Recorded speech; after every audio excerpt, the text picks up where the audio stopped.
Okay. Evening, everyone. Serve the Lord who loaded his capital. How is everybody? I am just now, as we begin tonight, before we begin too much tonight, I am just going through and, doing some, like, crafting type stuff. And by that, I pretty much just mean, moving things around. I'm not going to do too much crafting just now. This might be the kind of thing that I just sort of go back and do while we're chatting about something, but for now...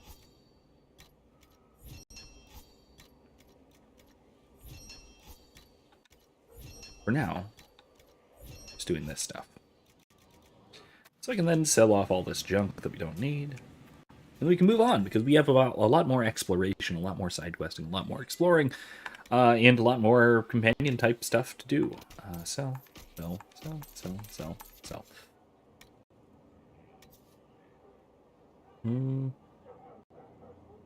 We have a maximum amount of money. Sell.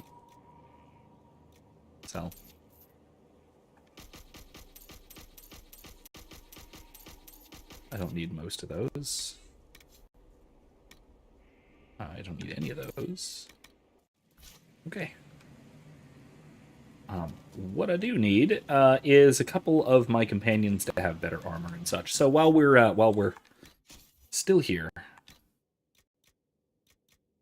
oh, I could sell these too. Darn. Or I can just have maximum money. I can just get rid of them.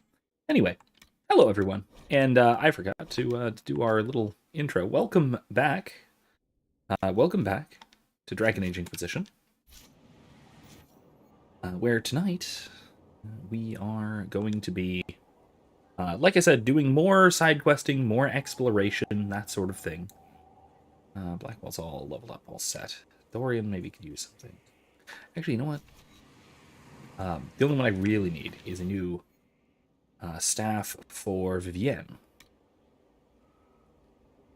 So anyway, I'll do that, and then we'll actually head out, because everything else can realistically wait. This is what I'm looking for.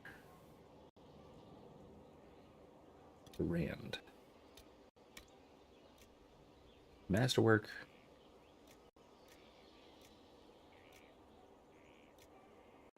No. I'm going to take a heal now.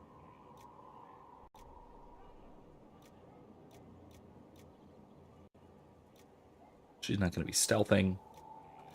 I want that.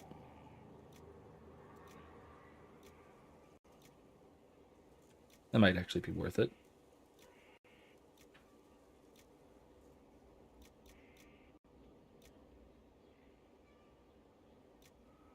Yeah.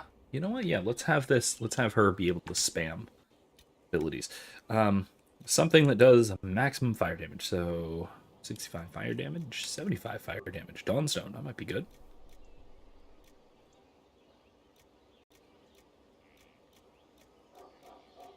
Anything do more than 75 fire damage?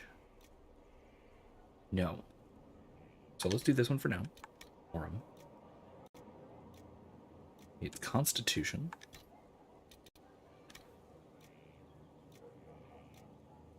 Ooh, stagger on hit's good. Better attack? Percent stagger on hit. Guard damage bonus? Let's go with 8% stagger on hit. And more Constitution.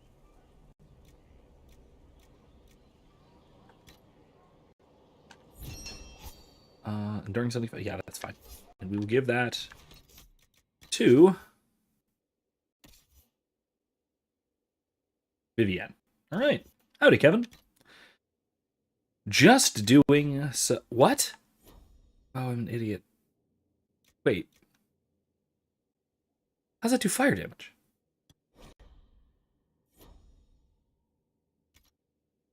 I need to give that to someone.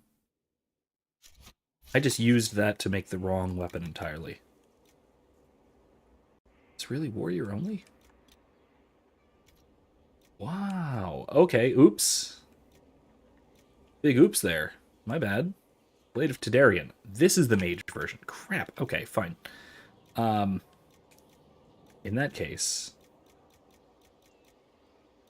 let's just go with normal masterwork. AoE fire damage. 65. Okay. 75. I used up my Dawnstone.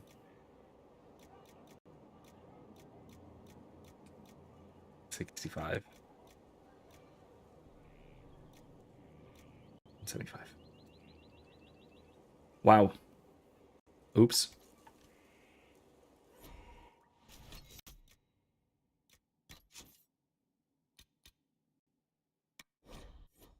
Oops. That's awful. Yeah, that's kind of what I thought.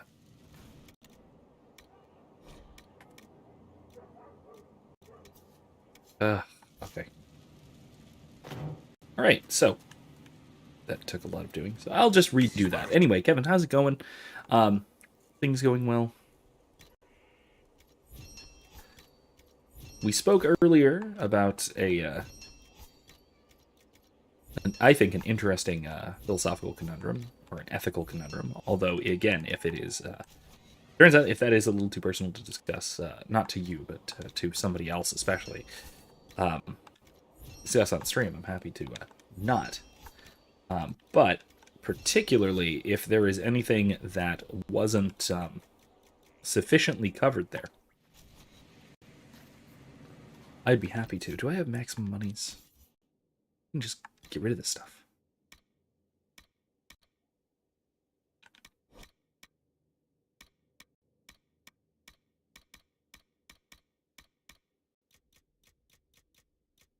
Yeah.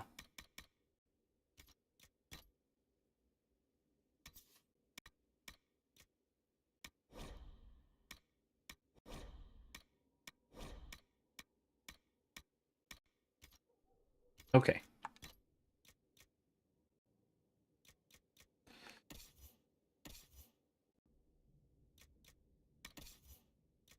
Okay, that's all set. All right, we're good. We're good.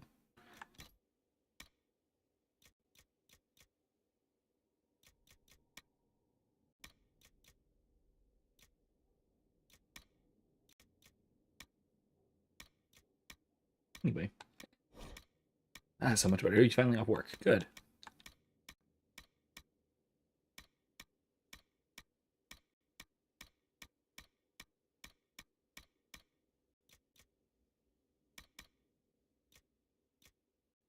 I'll keep those, I suppose, just in case.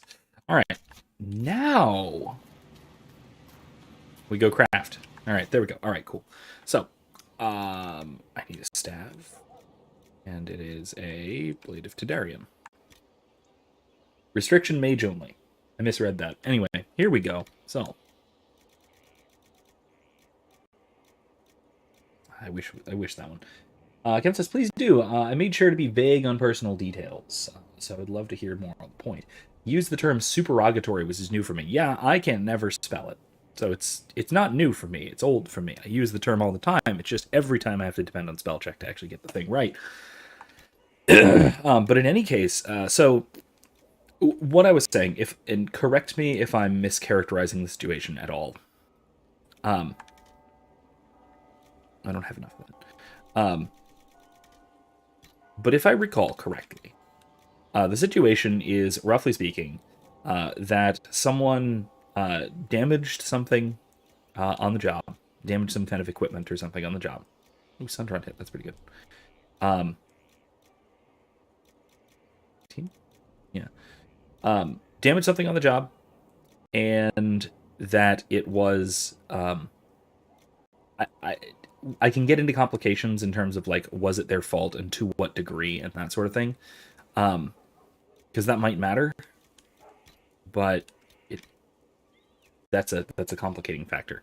But the question they were considering is, should this person basically report what happened and admit fault and that sort of thing. Looks good.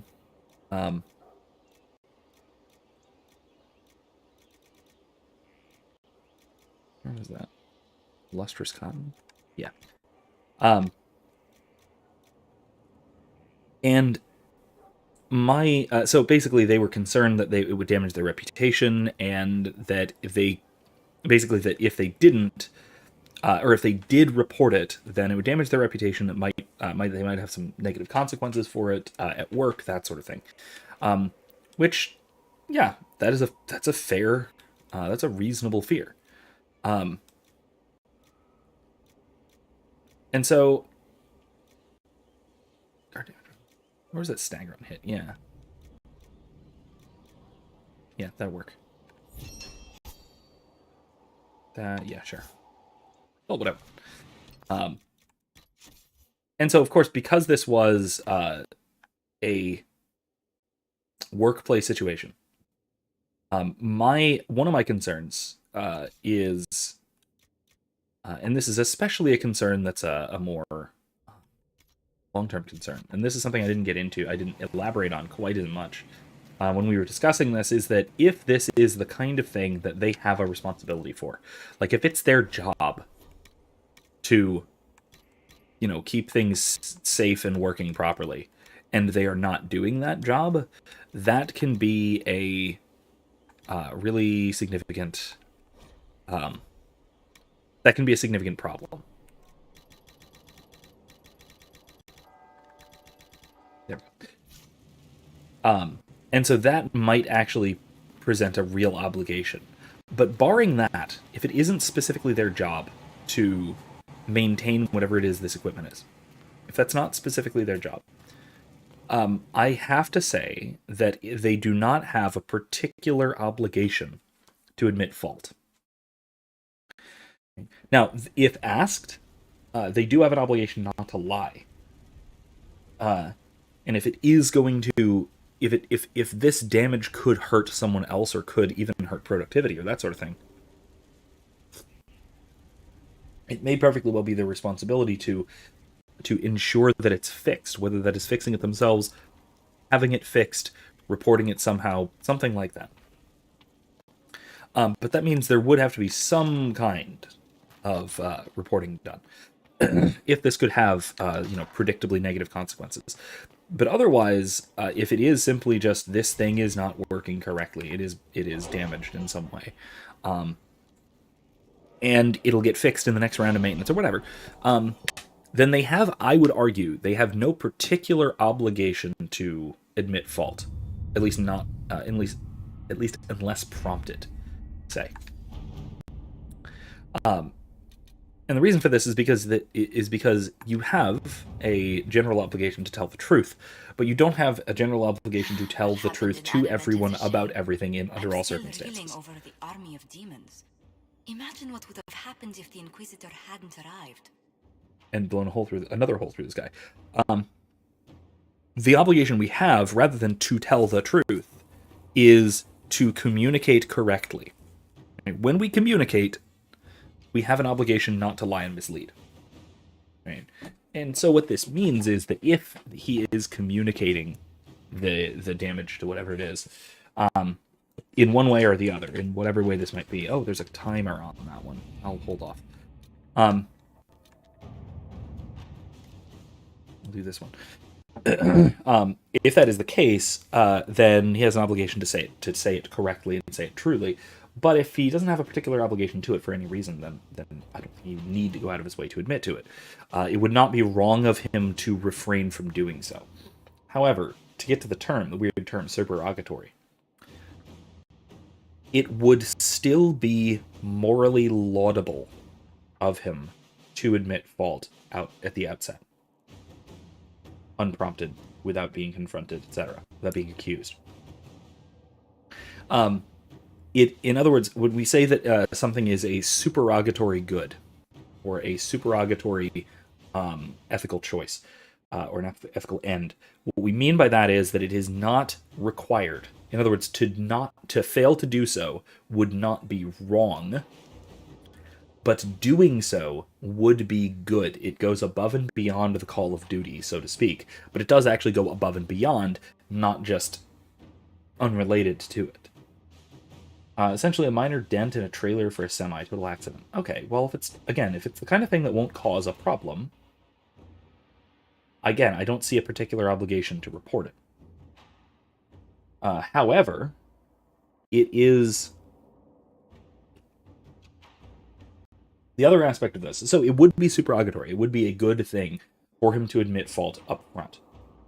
That would be taking responsibility for his actions. That would be going out of his way to ensure clear, direct communication. That would be taking responsibility for his job and for what he's done, etc. All good things. Consequences come what consequences might come, right?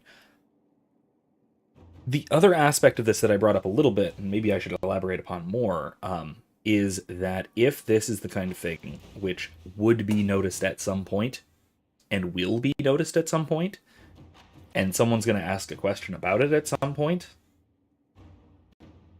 then he's setting himself up to either be sort of forced into admitting fault, and then have the question arise as to why didn't you say something sooner, which would be a far worse dent on his reputation than either the dent on the trailer or the dent caused by admitting fault up front.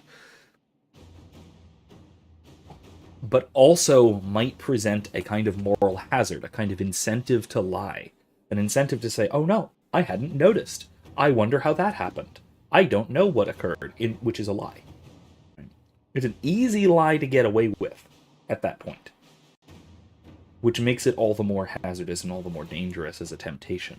And so my point here is that if and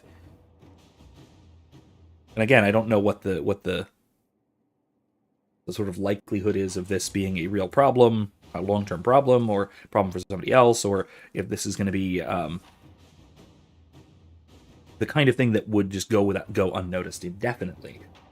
But if it's not the kind of thing that'll go unnoticed indefinitely, what that almost certainly means is that he's going to have to provide an explanation for it at some point, and he better be ready to tell the truth and take those consequences then, knowing that those consequences will probably be worse.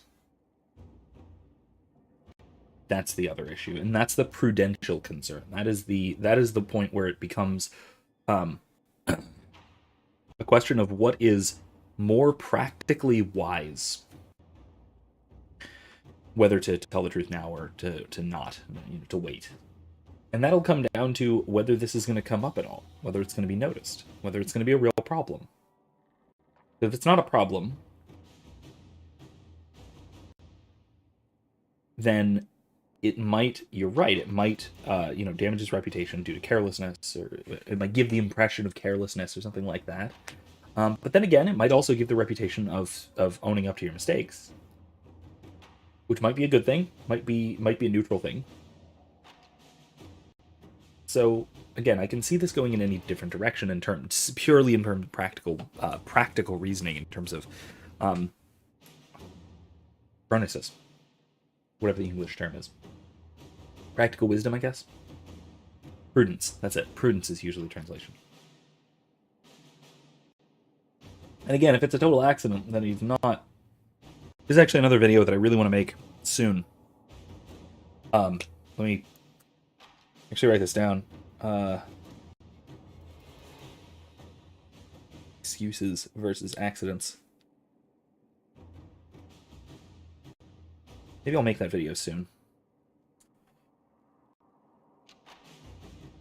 Evan says he seems to be willing to tell the truth if asked, but seems to believe that that it's a common occurrence at the worksite. Okay, I honestly think that's reasonable. I don't really see a problem with that, especially if he doesn't reasonably think that putting it off won't cause either the damage itself to get worse or cause the damage to his reputation to get worse. If he genuinely thinks that just not bringing it up, and maybe nobody will notice, and if they do, then somebody else will, then it won't be that bad when he does say something. Okay, fair enough. I don't think I would criticize that. I certainly don't think that I don't think he has a particular moral obligation to report what he's done, especially accidentally. You were thinking you might have been scrupulous in your assessment. It happens. It happens. And it is a complex case, honestly. These kinds of cases are complex, and this is why I use big, scary words like supererogatory. it'd be a good thing for him to be upfront and honest about it from the outset, but I don't think it's necessary. Right? Not doing so, omitting this particular bit of information, would not constitute a lie and would not constitute wrongdoing, I don't think. So, there is, I think, most of my input, unless there's something else I need to clarify on this. I feel like there is. I feel like there's something that I said I would clarify, but I didn't get back to.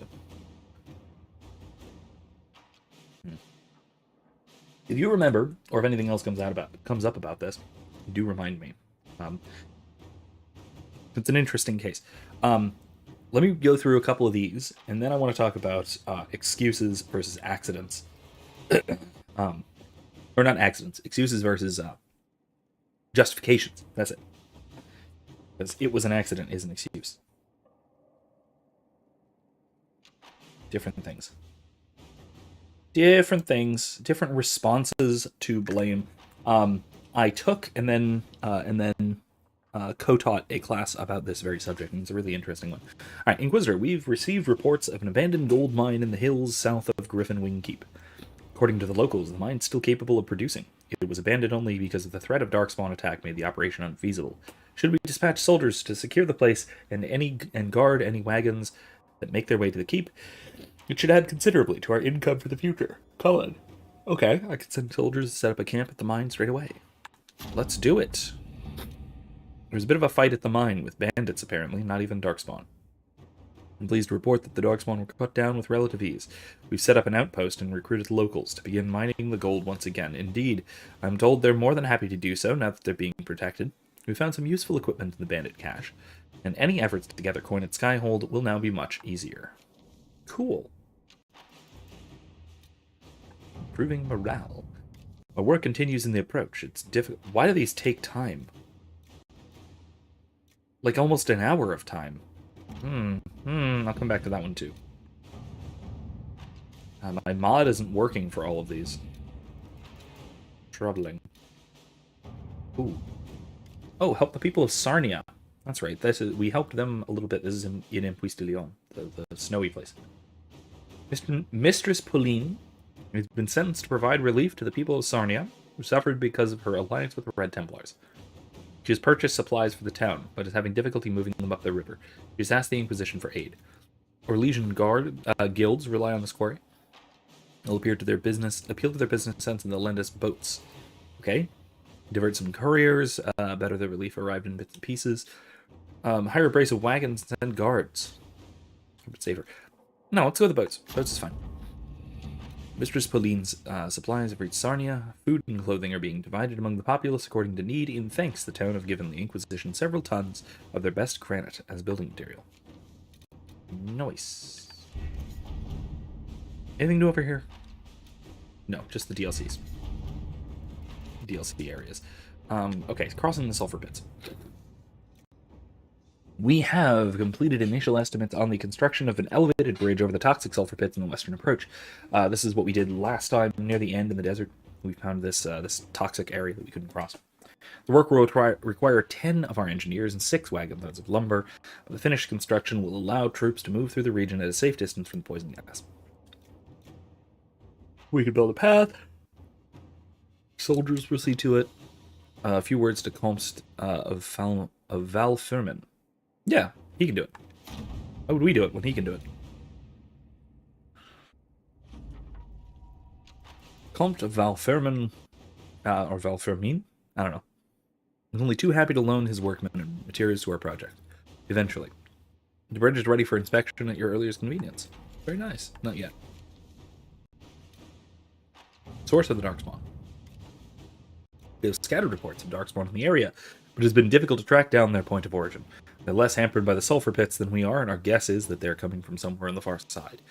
Our troops can bridge the pits, which should allow us to cross safely and find the location of the Darkspawn.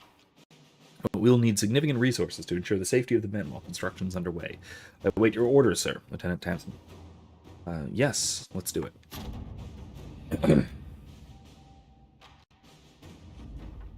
Commander Cullen.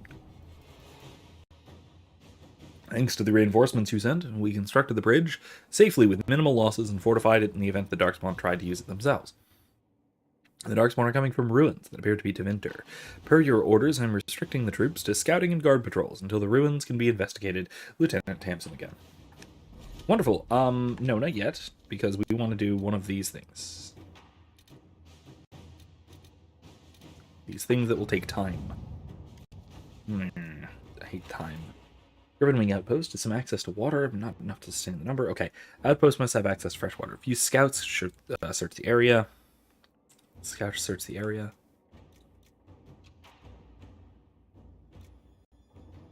Group of soldiers. Okay, I have scouts, and I have soldiers. Okay, let's check the other one. Continues in the approach. It's a difficult post, but our soldiers are determined to represent the Inquisition as best they can. Morale flags at times we can manage. Perhaps a distraction would help. We can see about sending books. They could set up a small library. Not a bad idea. Terrain the approach is unkind. Our soldiers would be more comfortable if fitted with proper shoes. Fair enough. Simple soldiers can go a long way, and rations don't lift a soldier's spirits. We can see that they have a good meal at the end of the day. I think that is probably the best solution. Food. Inquisitor. Get them fed well. And then secure with Liliana's scouts, I guess. Let's see what we have. Okay. Alright, let's go here. Let's just go. The western approach, we can bring Dorian, because it's Tevinter Ruins. We can bring... Well, let's bring 2 warriors. Sander and Blackwall. Yeah, that'll work.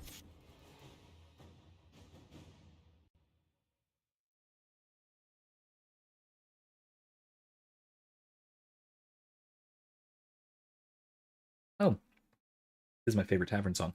Anyway, I was saying, because this is actually quite relevant, we can point to a distinction between excuses and justifications. What your friend here would be providing would be an excuse. Saying that, yes, this thing happened, but for whatever reason, yes, it happened. Yes, it was a bad thing that happened, but I wasn't fully responsible for it.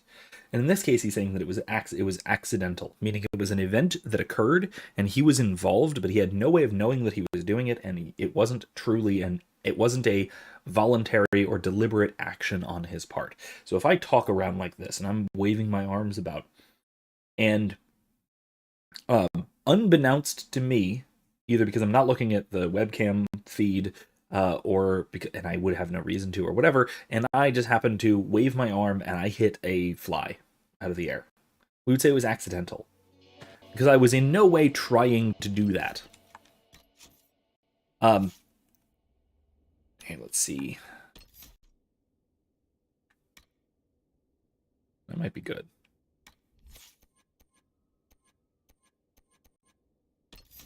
Sword and board stuff might be good too.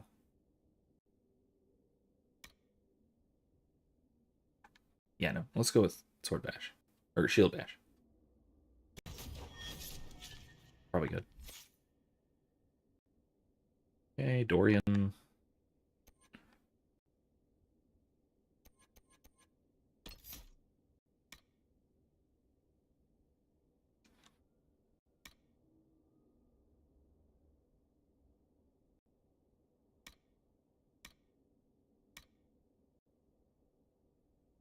Yeah, it's fine. All right. Anyway, let's go across. So these are excuses. Now, culturally speaking, we have a connotation to excuses. We think of excuses as by nature being bad excuses. We don't think of excuses as being the kind of thing that actually can get you out of blame for something.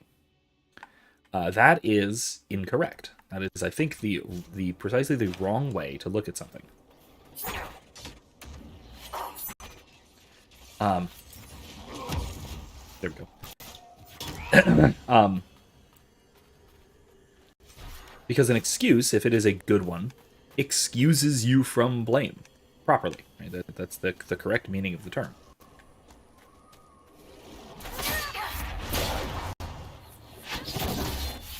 There we go.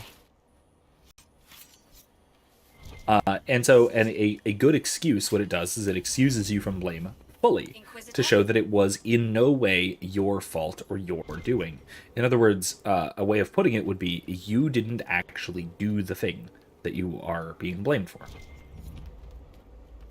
You're admitting that it's a bad thing. If you had been responsible for it, it would not have been good. Then it would have been morally blameworthy, but that you didn't do it. Now, excuses can be any degree of good and bad as well. They can partially or fully excuse someone or for something.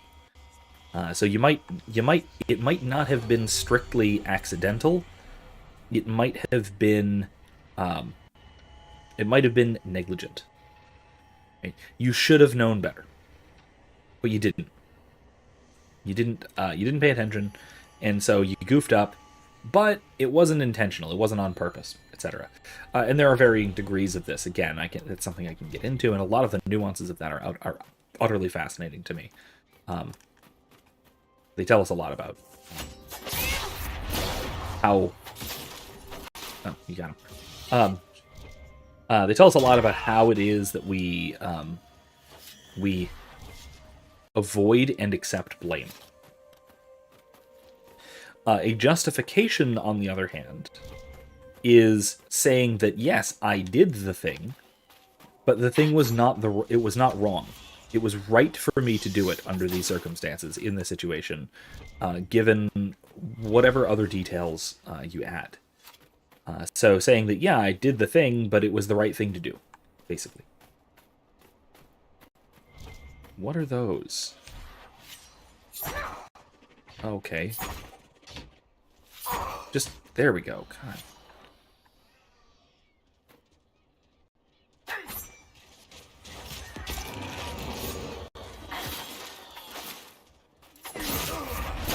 Anyway.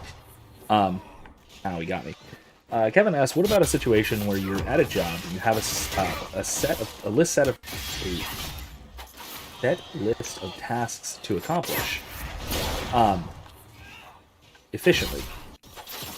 Which you accomplish efficiently and therefore have a lot of extra time. Is it unjust to take extra breaks? No. I mean, to a degree, it depends on your sort of contractual obligations, but by default, I don't think so. By default, I think that you are, if you are getting the job done that you are being specifically paid to do, then you've done your job. And you haven't neglected anything.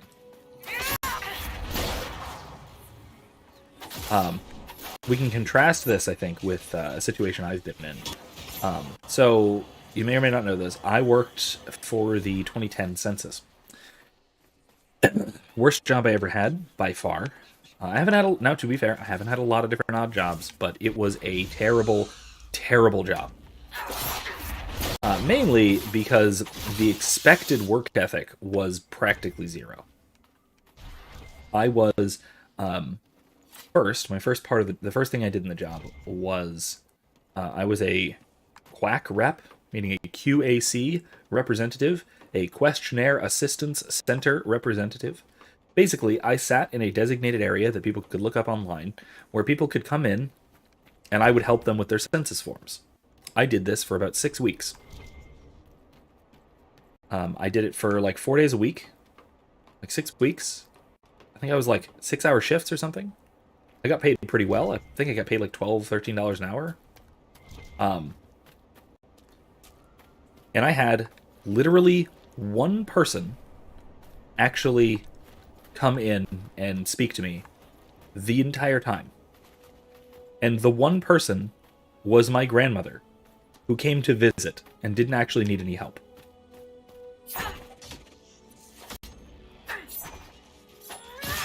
So it was an incredible, unbelievable waste of all of the taxpayers' money. So there's that. Eventually, once the when most of the forms were in, it was I got transferred into the office, so for like data entry and stuff. And at that part of the job, I was doing like data entry for payroll and for and also for like questionnaires, like census forms and such. But between all of that, I eventually I eventually got to the point where I was being regularly reprimanded by my manager for getting too much work done too quickly. Because I was on the evening shift, so I was getting paid. About half of my shift. I was getting paid time and a half, night differential overtime. Second, move myself up to the oopsie. There. And so the problem essentially was that I was not leaving enough work for the midnight shift to do. This is a hard one. And so eventually, because I wasn't leaving enough work for the midnight shift to do. Okay, I'm just gonna wing it. See if it works. Because I wasn't leaving enough work for the midnight shift to do. Oh, I screwed it up.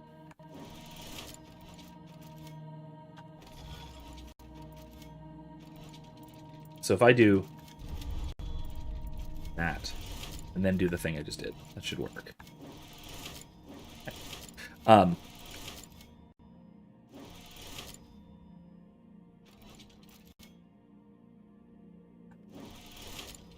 we go. But because I wasn't leaving enough work for the midnight shift to do, I was eventually moved to the front door of the office, basically just to let people in when they showed their special ID cards, kind of thing, and answer the phone that never rang. And that was my job. And so basically, I just got paid by the taxpayer an exorbitant amount of money directly out of high school to read the complete Sherlock Holmes stories. So thank you, I suppose, because it was federal money, so it was you people as well. Although I don't know, a lot of my viewers may have been children then, so maybe not. Regardless, may not have been paying federal taxes then. What is this? There's a hole in the ground. Corvacus. Interesting. There's a quest marker. Can I see it? What's this? Oh, it's a shard.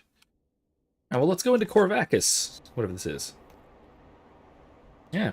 Anyway, but yeah, I basically bilked the federal government out of every penny I possibly could for a long while until I eventually just got so frustrated by it. I volunteered for one of the series of layoffs because they were condensing shifts as the census project was winding down. So I talked to my manager. I was like, I know I've been kind of trouble just doing a lot of work and such, and I know you want to keep your budget. So I'm going to college soon. I'm leaving for college soon again anyway. So I will take no offense at being laid off at this round. And she just thanked me profusely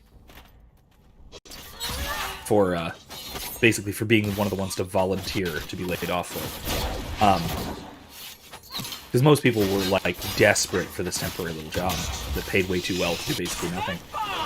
Understandably, because it's a really cushy job. But it was at that end point. This can't be all of them. There must be more further in. It was also pretty soul crushing, but I think a lot of them already had their souls crushed well and truly, so it wasn't a big deal. For me, it was because I was young and full of interesting. I was young and full of joy still, bubbly youthfulness. Anyway. That is a very long answer to a relatively short question, tied together with an old anecdote.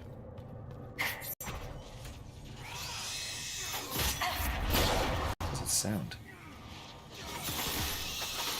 Oh, is that undead shrieking? Yeah, anyway. Cool.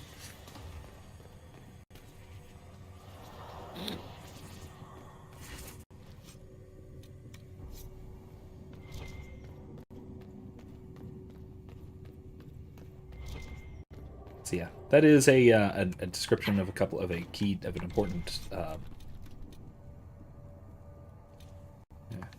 What are these things? What I think is an important difference in ethics, as well as a little silly anecdote involving my time receiving stolen funds for no good reason. I will say also that that experience significantly helped. A divinity weapon enchantment. Yeah. Oh, this could be very useful. It significantly helped my way toward my road towards being a libertarian and then ultimately an anarchist. Broadly speaking, my opposition to the state, principled opposition to the state, experiencing the wild, horrific inefficiencies of any level of government really helps to dispel any illusions that the state is doing anything useful. Cool. So slaves basically develop their own secret language. Pretty cool. What's this?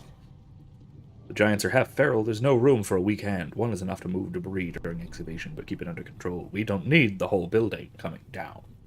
Kevin says, I really think that in such a limited capacity, doing work for the state and getting compensation is more a refund for your own stolen property. Oh, yeah, absolutely. Using giants as beasts of burden. It's mad. Yes, it is. I basically have no opposition to receiving government money. The only concern I would have is practical, or is the sort of moral hazard involved. That it can lead you to, it can sort of entice you to want to keep the spigot open, so to speak.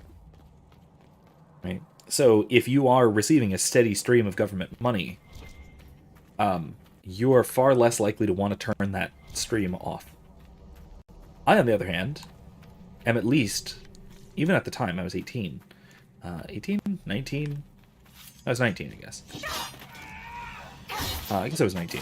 But even at the time, at like 19 years old, I was 18. Yeah, because it started the year, so I was 18. Even at the time, at 18 years old, I was fairly principled, and I was very easily able to recognize that this was a horrendous waste of everyone's money, and that it was gratuitously evil, and that me receiving those that money was not worth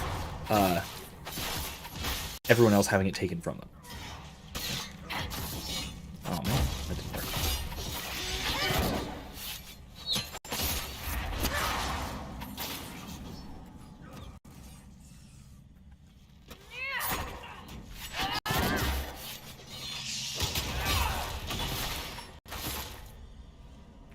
Thankfully, like I said, I had at least the wherewithal to keep that steadily in my mind.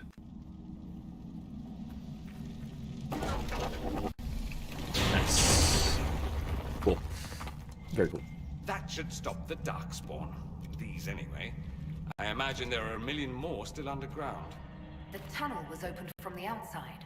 Someone was digging here.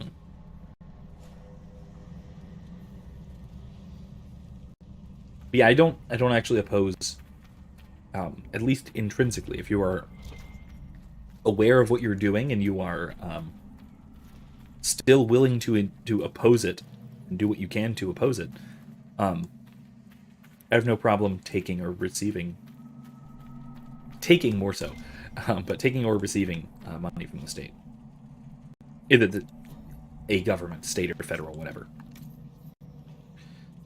Yeah, so I can get that grip, just in case. Missing slave.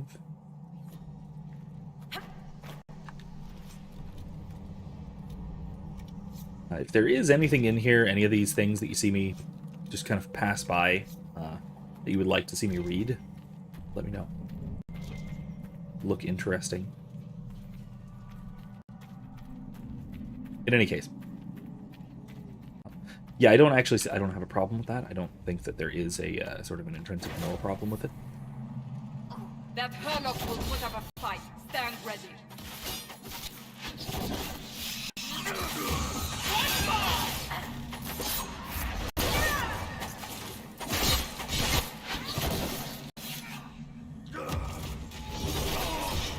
Howie.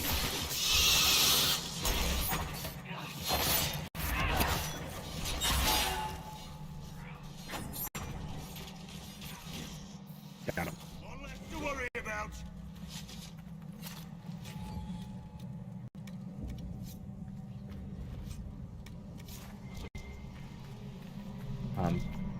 If we put it in the most abstract of sort of legal ethical principles, it's stealing stolen property. Stolen property, if it cannot be reasonably returned to its original owner, should be properly considered unowned. And therefore, it can be justly homesteaded. This is also, by the way, why I think it's perfectly permissible to damage, destroy, or from an ethical perspective, not from a legal perspective. So keep that in mind before you go doing any planning, or before any Fed boys go into your slide into your DMs, or into mine for that matter.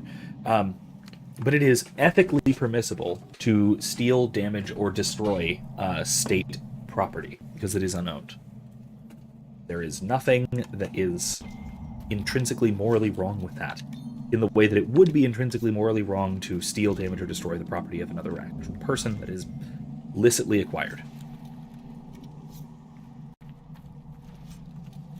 That is probably one of my hottest of takes, one of my hottest of libertarian takes, but it's also straight out of Rothbard, who uses the example of stealing police horses and just kind of gives 3 cheers to hippie protesters who stole police horses.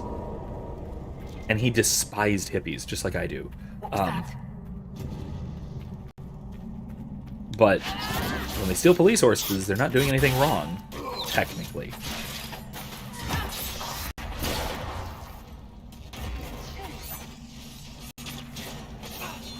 They might even be doing the horses a service, but that's irrelevant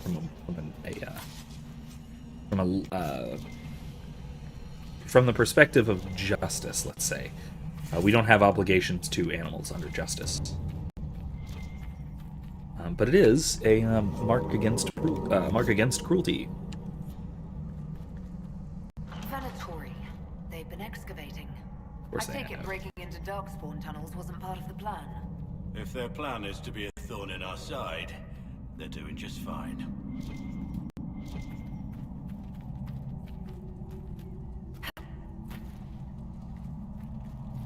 I mean, in that case, it's similar to it's equivalent to self-defense. That's not what I wanted to see.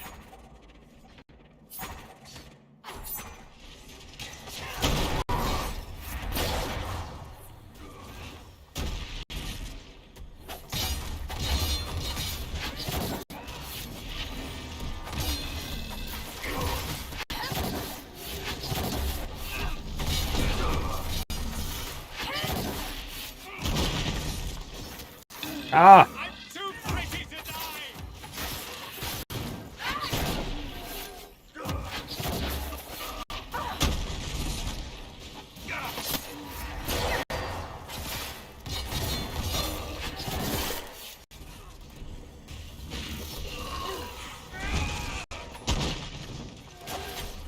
There we go, got him. Did that level? Ah, it didn't quite level me up. Nothing's ever simple, is it? The men here were laborers. Someone must have been coordinating their Nothing great. efforts. I doubt they stuck around to fend off darkspawn.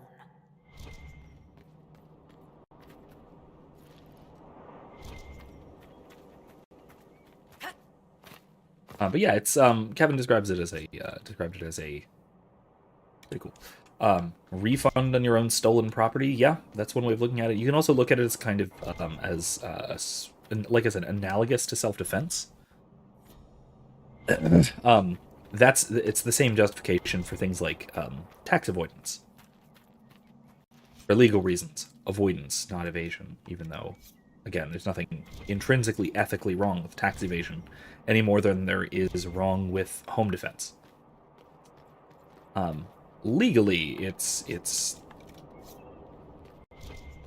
malum in lex, which is different from, I would say, is different from malum prohibitum, and Malamin say. That's a kind of controversial distinction, but I think one that might be justified. Again, I'm not solid on that, because you have Malamin say things that are intrinsically wrong, Malum prohibitum things that are wrong because they are prohibited. I would add to that Malum in lex, which are things that are wrong according to positive law, regardless of whether they're actually wrong or not.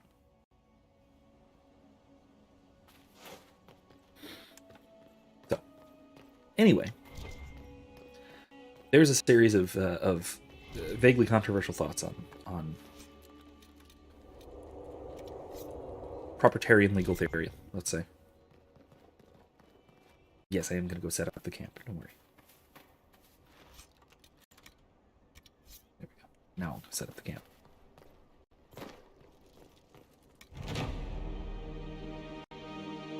Into report, sir. Okay.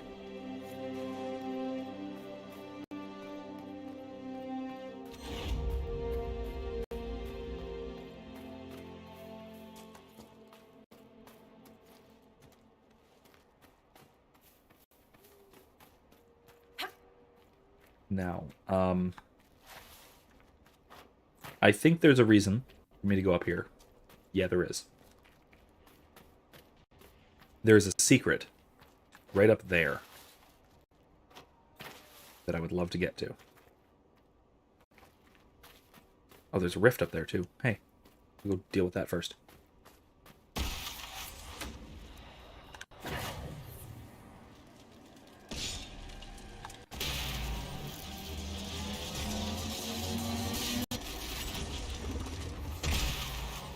Let's do it again. Anyway.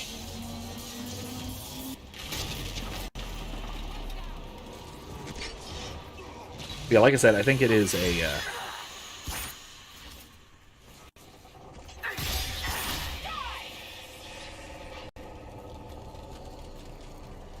It's not intrinsically wrong.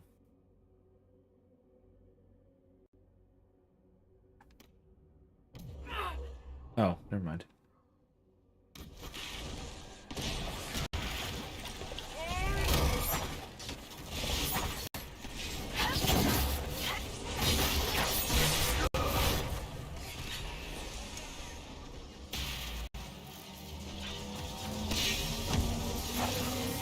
Kevin says, obviously, to make yourself completely whole in regards to state compensation, you'd have to get enough to cover your losses and the expense of your actual labor. I think I did, honestly. I contributed very little labor, and my only losses were the income taxes I was paying on the money they were giving me, which is, by the way, hilariously inefficient. But of course it is. It's the government. Of course it's hilariously inefficient. Why would it not be? All right, let's chase passives.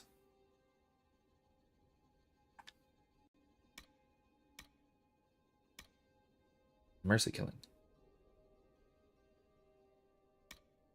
Yeah.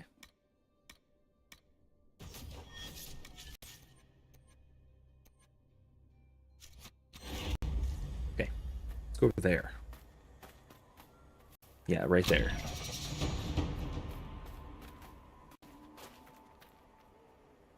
Oh gosh, here we go. Here we go. Here we go. Oh no. Okay.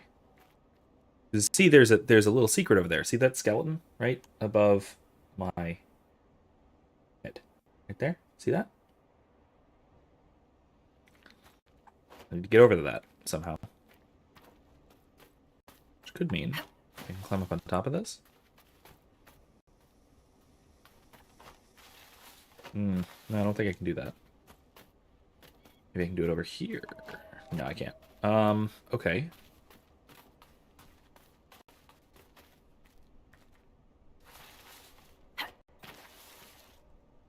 I go up there. And then... No.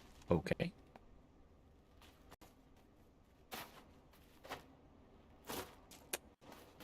There's a way up here. There's a trick to it. I've had to look it up before. I don't think it's just jump at it and hope for the best. I'm gonna try one more trick. One more trick and see if that does it. I'm gonna try, I have to go around, don't I? Yeah, I do. I'm gonna try my, my little dash ability. But yeah, my actual labor at the time was worth very little. Ow, really? In part due to the fact that I was a young, inexperienced 19-year-old just out of high school, with very little work experience and no legal work experience. Meaning I worked off the books in high school. But that was about it. It drops you down. Okay, never mind. Ow. Again, ow. So I probably wouldn't have pulled in Giants as slaves. much money. But I actually stumbled into a terrible chantry morality play. Mm-hmm. Because there's obviously no way that could go horribly wrong.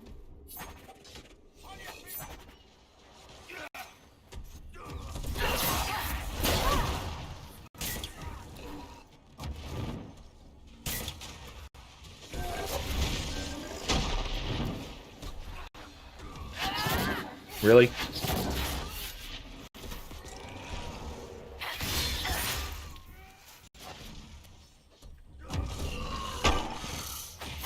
Oh god, big rock.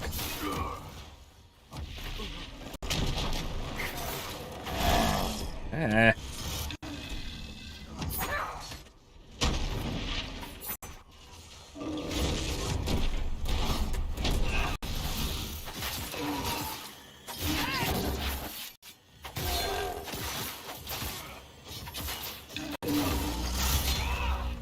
Got him. All right.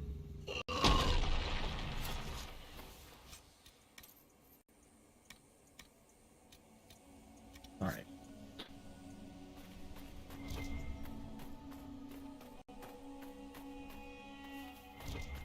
Yeah, my labor had very little value to it, really.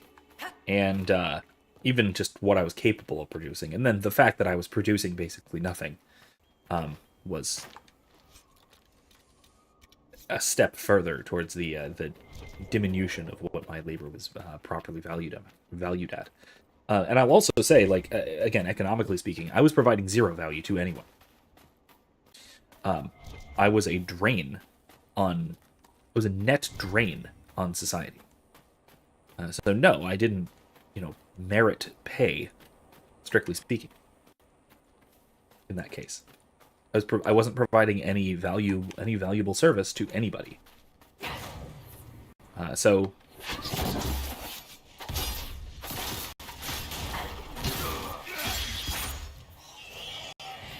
in the sort of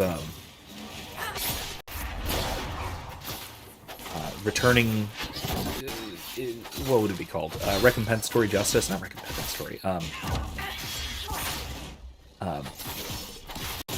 What Aristotle called distributive justice, but that gets confused by modern terms.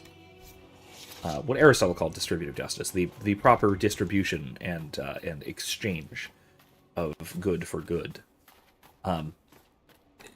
Rightly and properly, I earned nothing. I received a lot, but I earned nothing.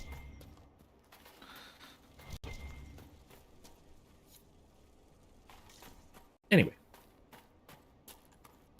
If you ever have the chance to work for the census, don't. It's terrible.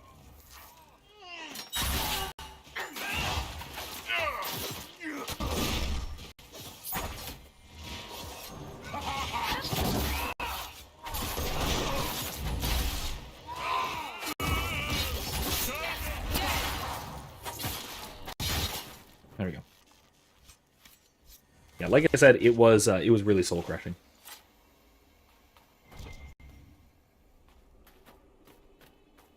I had to try very, very hard not to get things done. Basically, I was inputting data at an alarming rate for government work, which was probably a slightly above average rate for proper employment. I was getting quite quick at it.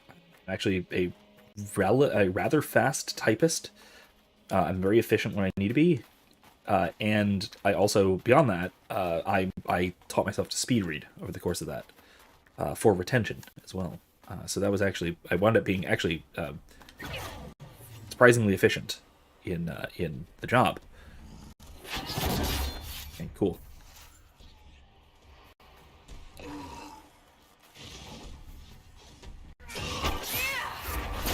But I managed to do a lot, even if nothing I was doing was actually productive.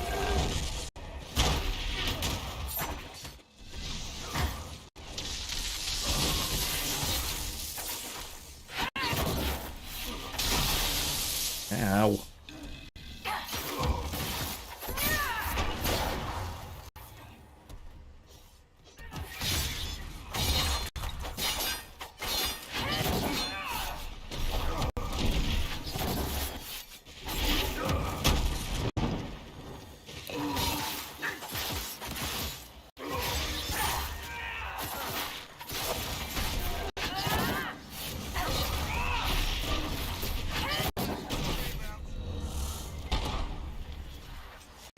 I kind of also really love how the giants are modeled after what were thought to be giant skeletons in ancient Greece.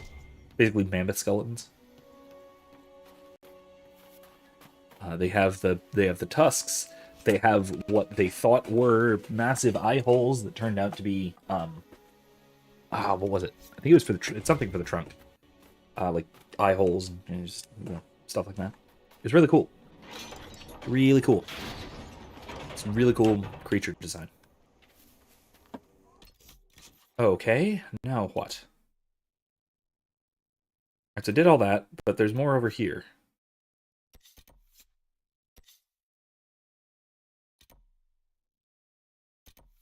There's a shard. Yeah, I need to get over there, but I'll come back to it, because there's more to do back in here.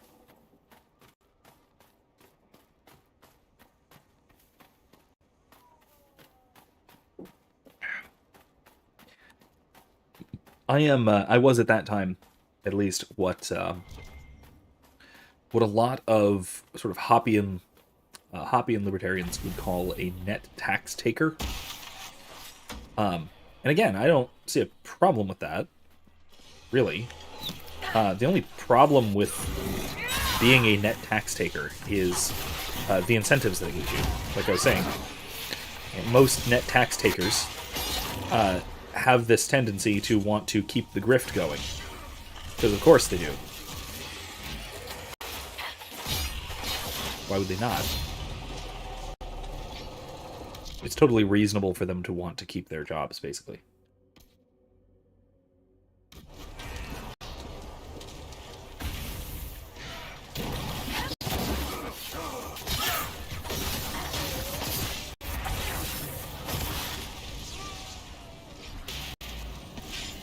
Oh god. Nice kill, Erica. That was really quick, before I even noticed it.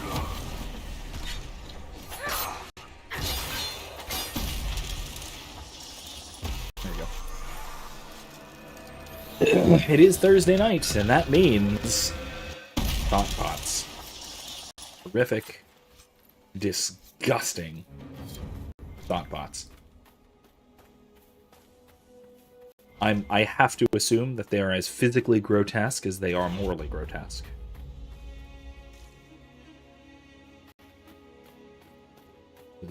Anyway.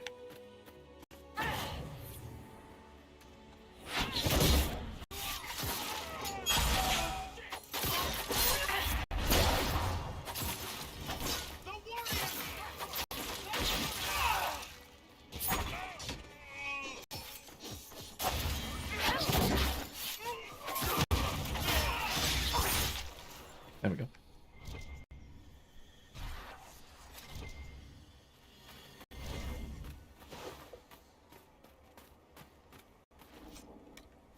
I'd take that. I shouldn't have. Anyway.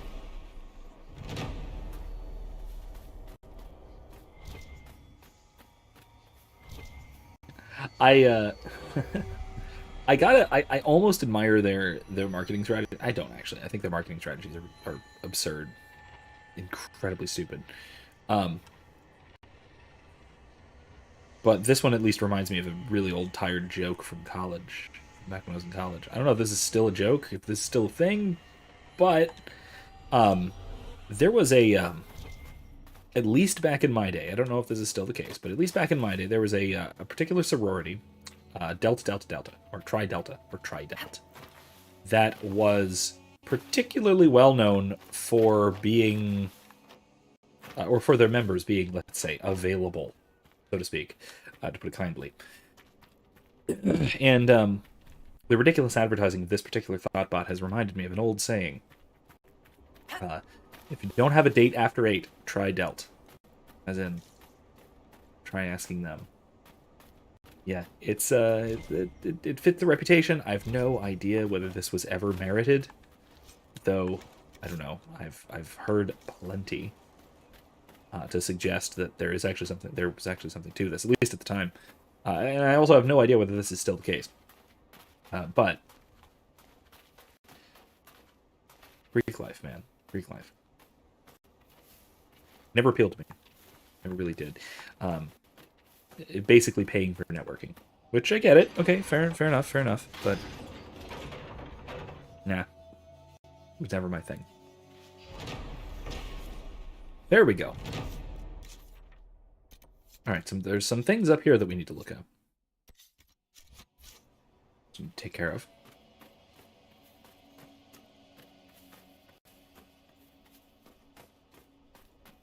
That certainly made this area a lot more navigable, so that's good. Very good.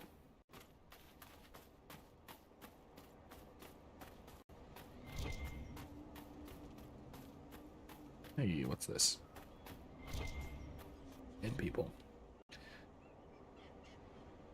Survivors. Peace.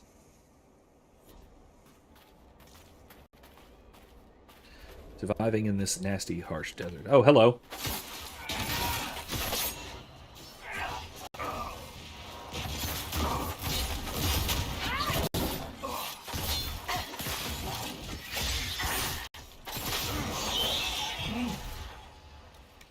Big touch Vargas scales. Nice. All right. Your Mask Mayhem story. What do you mean? Kevin, what are you referring to?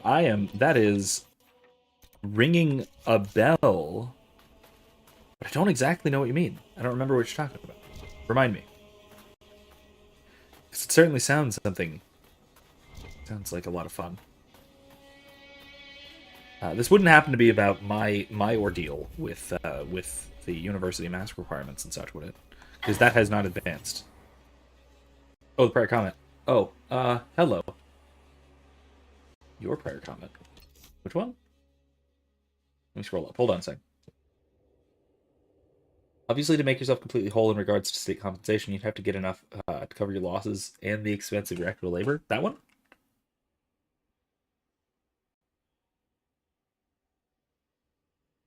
A job, sell list of tasks.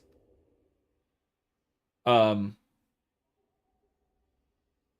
about the set list of tasks and taking breaks from work, because I thought I went over that.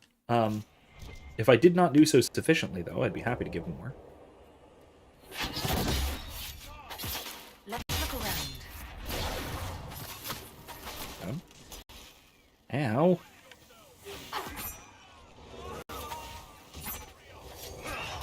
That didn't work at all.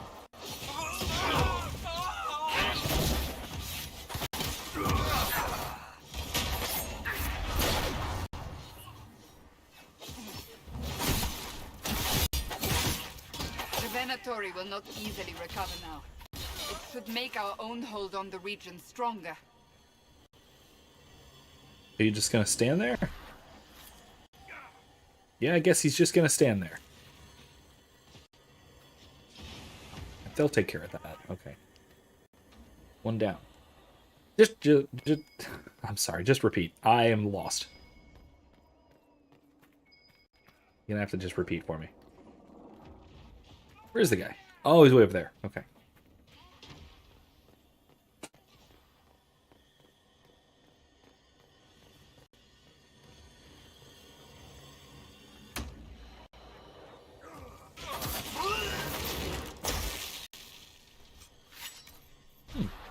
Nice. People give that to Solus.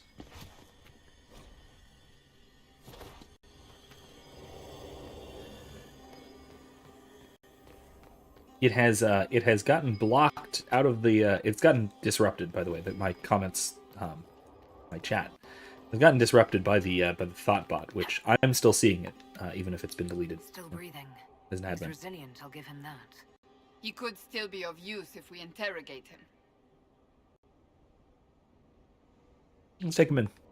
Have some of the troops bring him in. I'll deal with him back at Skyhold. Love doing those. The judgment things.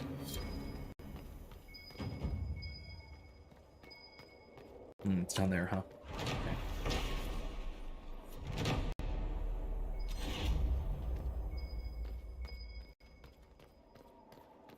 That means it's almost certainly below us. Okay. Let's go and check.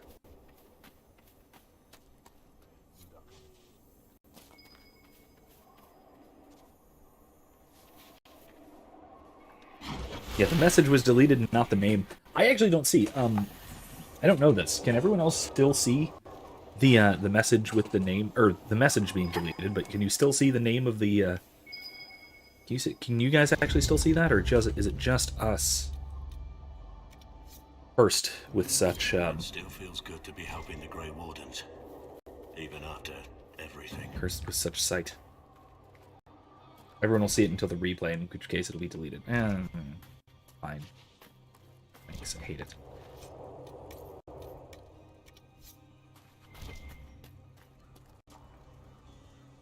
Until then, we have to suffer through the fact that YouTube is awful. Yeah, and I know you've been sending reports on all these, which is wonderful. Thank you. That's very good.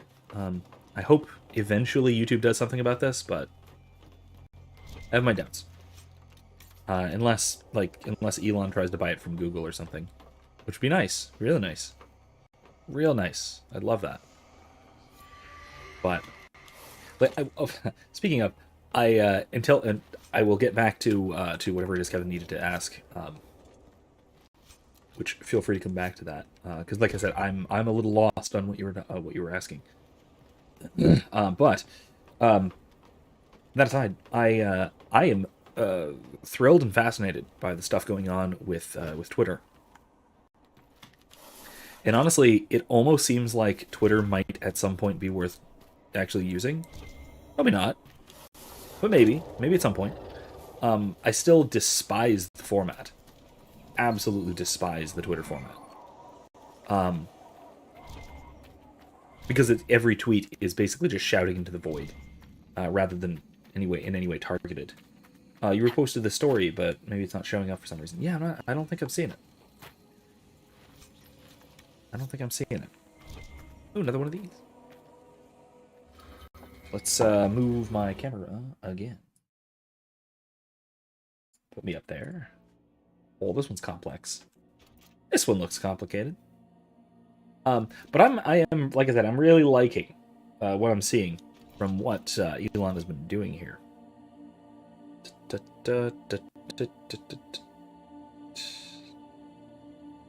No.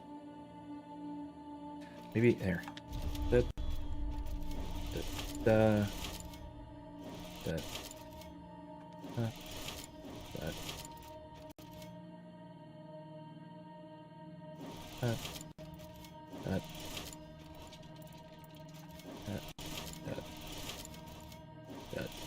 And done. Ah, yeah! He's playing a guitar. Cool. Ooh, that would be troubling, but maybe. Yeah, Kevin, you could be right. It could have actually been censored by YouTube. That's a possibility. I wouldn't rule it out, unfortunately.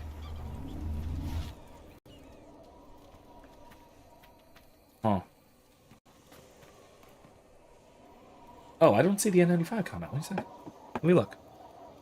But like I said, I do love that Elon is, if nothing else, is forcing Twitter to reveal the real data on all of the bots.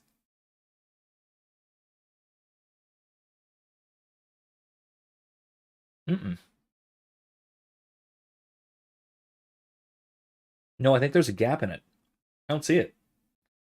I just see the list of tasks efficiently, then working for the state in a limited capacity, and then making yourself completely whole in regards to state compensation. Those are the only ones I'm seeing. It's just not showing up for me, I guess. That's weird. Feel free to copy and paste it. I got nothing. Sorry about that. I would have answered. Wish that had worked better. Anyway. YouTube, man. Sometimes YouTube just really poops it. Just real poopy. Directly above you complaining about the bots. No, I don't see it at all. It's just not there for me. Couldn't tell you why.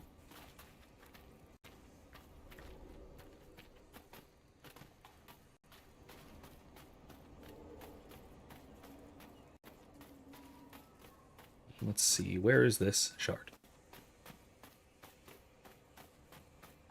Oh, please don't. Oh, please tell me it's not up on that little ledge thing that I can't get to. Oh, no, it's not, is it? No, it's right there. Okay.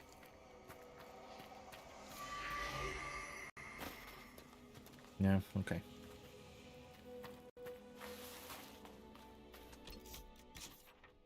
Now what? Astrariums, new Astrarium thing. Yeah, let's just do that. Yeah, you'll have to recopy and paste it. I apologize. Sorry. Yeah, let's see. It kills me because I found it delightful. I think YouTube is playing games. Maybe. I wouldn't rule it out. I would not rule it out. I know YouTube does that kind of stuff sometimes. Things will, and again, it could just be glitches. I don't want to assume malice necessarily. Even if it's malicious, I don't think we have sufficient reason to say that for certain. But this kind of thing does happen fairly often. In fact, we can see it. We see it pretty often with this in cases where it is absolutely, undoubtedly malicious. Cases like a lot of comments surrounding the Rings of Power stuff. A lot of comments about that have been not deleted, but made so only the one posting it can see it. They've basically just been hidden comments. Apparently there's been quite a few of those. On a lot of official Rings of Power videos. Oh, look! A lot of cheese! How wonderful. Westill brandy. Look at all the cheese and sausages. And such. Wonderful. Anyway.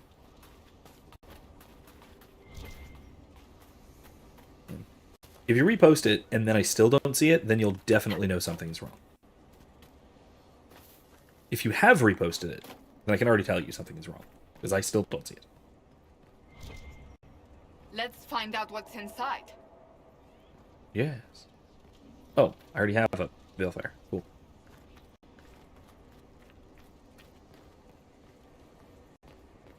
Let's find out what's inside.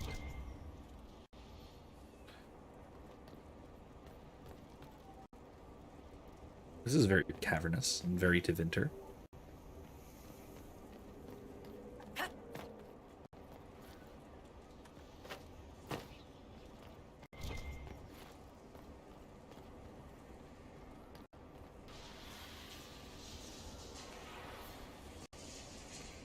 Strengthening the veil thingy.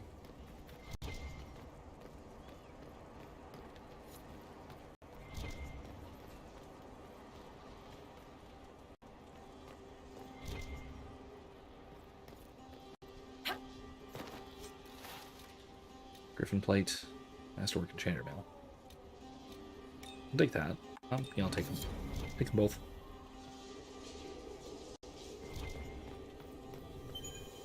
A rude. Alright, let's go. In any case, like I said, I really like that that Elon is... Honestly, I kind of think this was a lot of the plan from the start, was getting Twitter to reveal a lot of the things that they have been very carefully hiding about their user base and things like that. Or lack of a user base, let's say.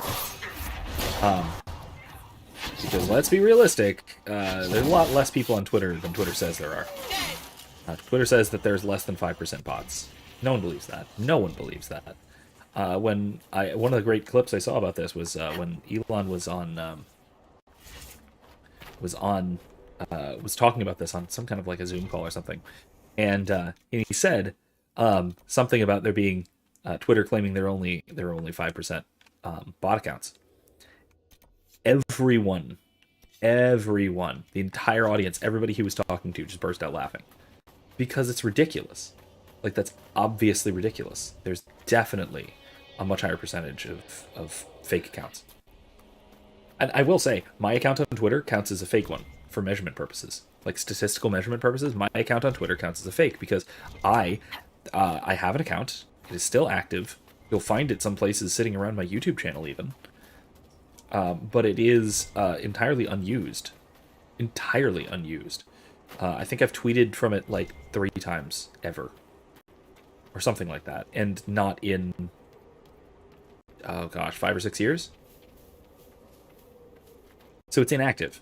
Practically speaking, it's inactive. Oh, these are friendlies. These are friendlies. Okay, fine. Phoenix is coming to say hello.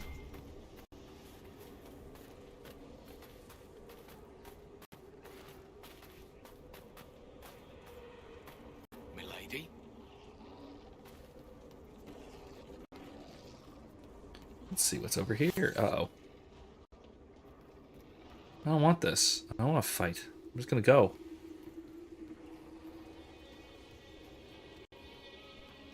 But I honestly think that the same kind of thing is certainly happening on most social media platforms. Certainly YouTube. Certainly YouTube is having similar problems with bots, spammers, that sort of thing. I mean, just look at our chat on almost any night. Fake accounts, fake subscribers as well. I don't know if my channel is even big enough to have many fake subscribers, but I mean, if you compare my subscriber count to my view count, it's astronomically lower. So it is entirely possible that I have a lot of dead accounts, at least, if nothing else, still subscribed. Again, I'm not really complaining. That's kind of fine, because it means I have a decently high subscriber count for no good reason. But I'd rather it be for a good reason. What is that? I'm gonna check on what that is. Here again.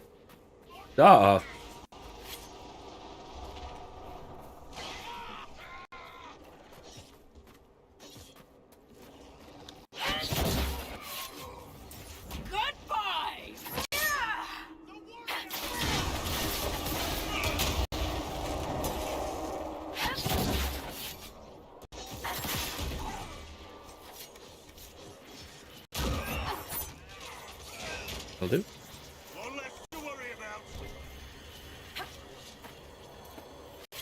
But yeah, I do strongly suspect at least YouTube also has a gratuitously high bot count in terms of like fake accounts.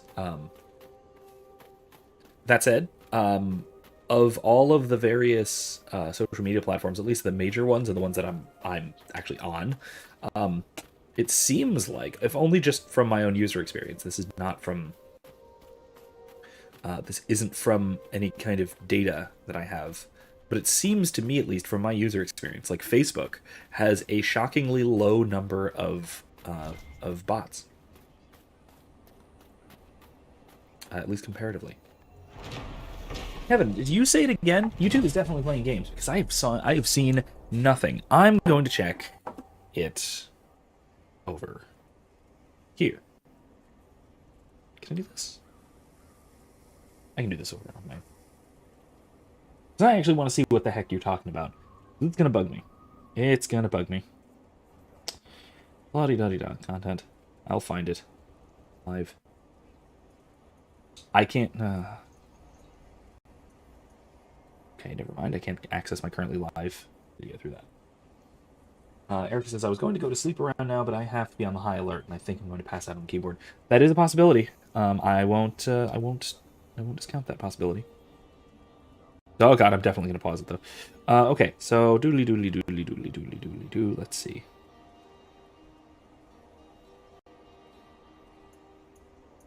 Okay.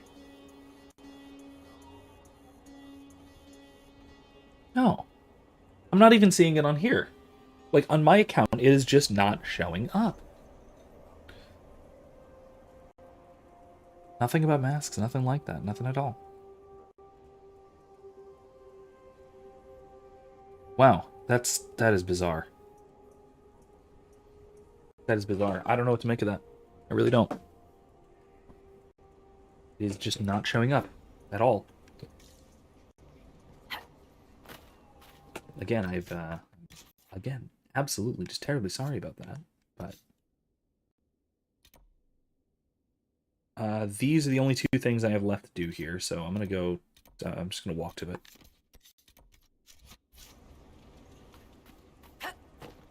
Over there. Man, sorry about that. I mean, I guess you can see if you can just retype it again? I don't know if you have, but I don't know.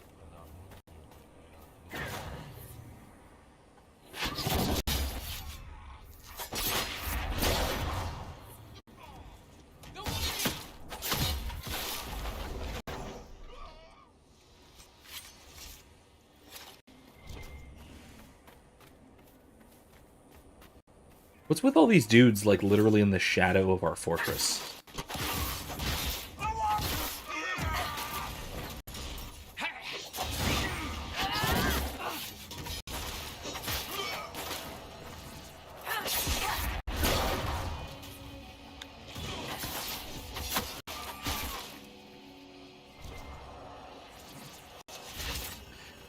Yeah, Kevin says, yep, I even made a coded version. Strange, tell you later. I've typed it twice plus the coded version? What in the world? I mean, feel free to just message it to me. Like, Facebook message it to me. I can check it. I can see it there. I hope. Unless the entire internet is just conspiring against me. It's a possibility, but, I mean, I wouldn't rule it out, but, you know. I don't know. Anyway, feel free to message it to me if you really... You'd love to have my input on it, or at least make me chortle. Give it a shot, I guess. Yeah. Okay, I can just... I haven't opened the gate. I thought I'd open this gate. Wait, I don't need to open the gate. I need to go around to the side. I forgot. Oh my gosh. Aha. Okay, okay. Erica sent me a screenshot. Thank you. Hey, there we go. Let's see. Kevin says I have to wear an N95 mask at work again, and I told infection control nurse that I'd take the you know, the thing if she jammed it into my brain and ended the madness. Yeah, that seems reasonable to me. It's reasonable.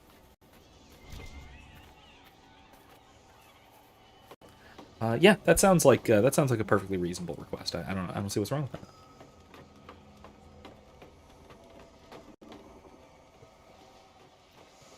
There we go. I mean, what else are you gonna do?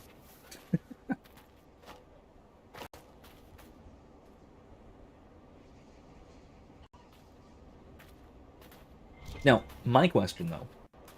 And this is maybe a silly question. I don't know if this is a silly question or not. I'll ask anyway. When you say you have to wear an N95 at work, does that mean you have to wear a properly fitted N95 at work, or are they perfectly satisfied with it just being, like, flopping around on the lower half of your face? Like, I wouldn't be surprised if they were perfectly fine with it just sort of flopping around on the lower half of your face. That's fine for most of the time, for most people.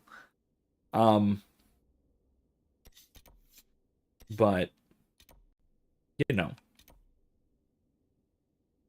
some people care. Not that I know why. I have no idea why. Let's do this. Lost Elven Temple. Oh, I wanted to switch party members for this, though. Crap.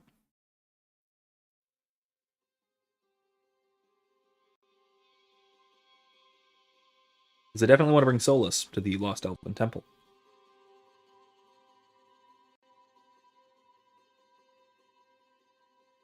I'll also say, on a related note, I see, it says, oh, there's definitely a flop. Will I purposely and directly flaunt my inappropriate wearing of it? Oh, good. At least you do that. That's good. I see things often, like, because I work at university, a land of crazy people. And I see other teachers who teach in fitted N95s. And I was like, you're conveying no information to your students whatsoever. Why are you even bothering with this? Like, don't do it. Don't bother with it. If you're actually going to try and speak to a crowd with something covering your mouth and nose, the least you can do is you make it something transparent that air can pass easily through. If you haven't encountered and made ample use of Fake Mask USA, I highly recommend them. Let's go with Black Wall, Solus, Cole. Yeah, it's a good mix. Yeah, they're fantastic. They even, by the way, I don't know if this will work. You might not get away with this. But Fake Mask USA recently came out with a fake N95.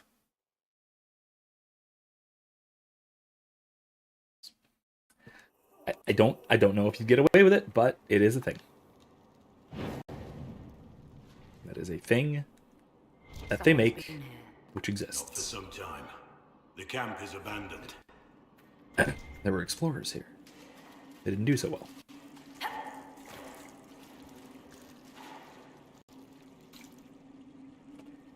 Yeah, and also, so these folks, these other instructors, these other professors who wear actually properly fitted N95s for whatever reason, whatever absolutely insane reason, they not only do that,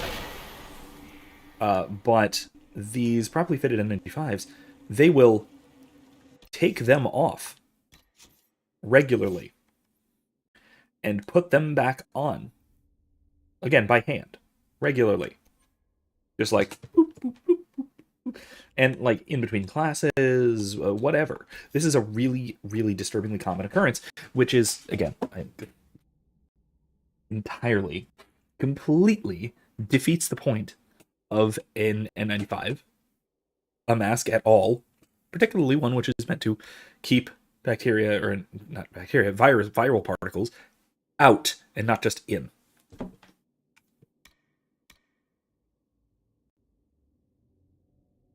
It's absurd. Let's see. Ooh, I might need that one. Okay, yeah. That's really good.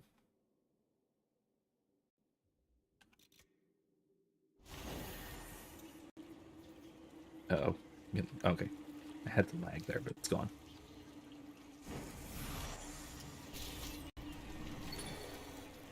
Hey, nice. It's strange that I can understand that. The secrets of this temple have remained unspoken for too long. They wish to be known. Got him. Done and done. Yeah. Yeah. It's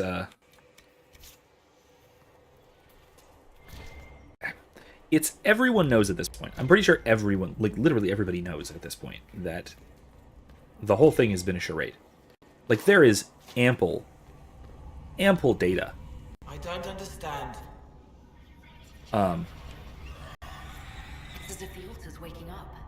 There's ample data on the fact that it's all complete nonsense.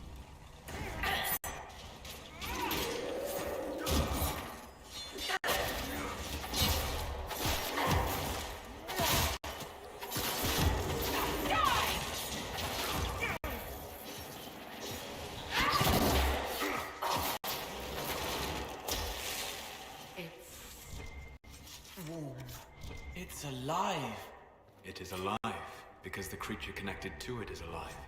It is but one piece of the whole. Interesting. Okay, Cole, you're a ghost. But yeah, it's it's one of those things where it's everyone at this point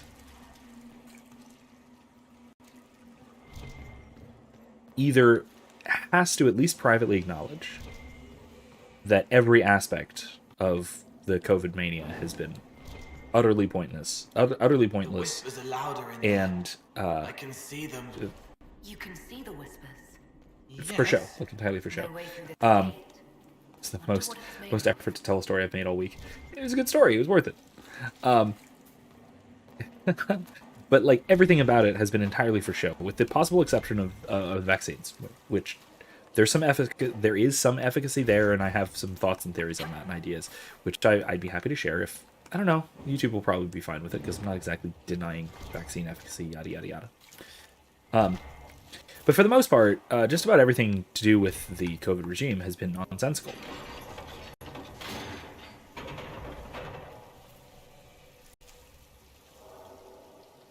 Oh, wait a minute.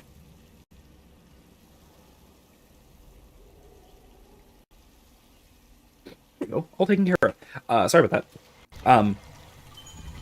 Yeah, it's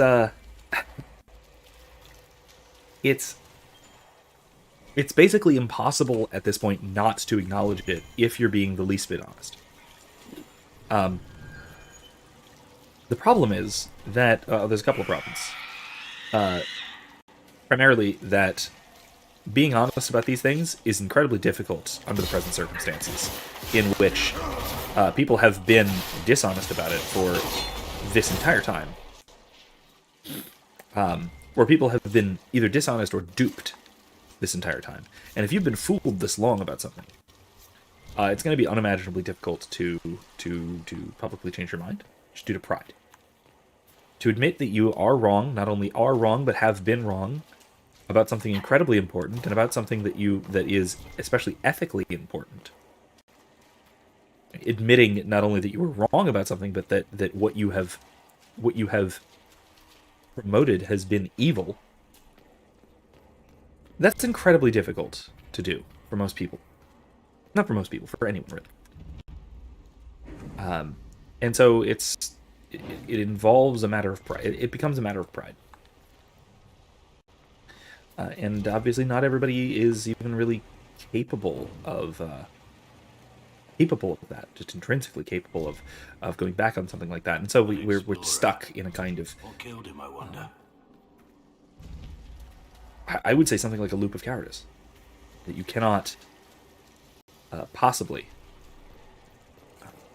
bring yourself to deny, or bring yourself to admit what you know to be true.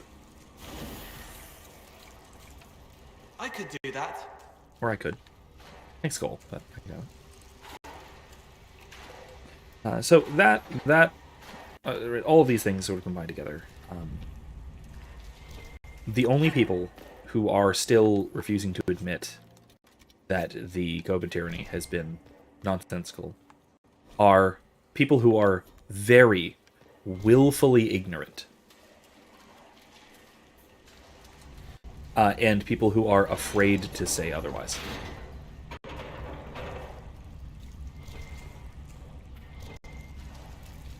Let's see what's in here. Another thingy.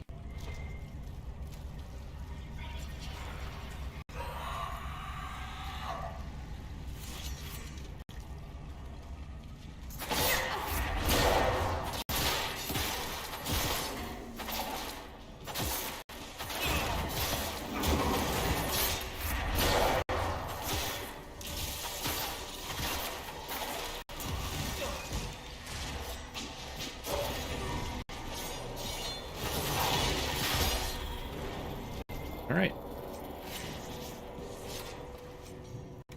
A key. Where could this key lead? I bet the poor fools never had a chance to use it. Somewhere back in the ritual area, perhaps. Interesting.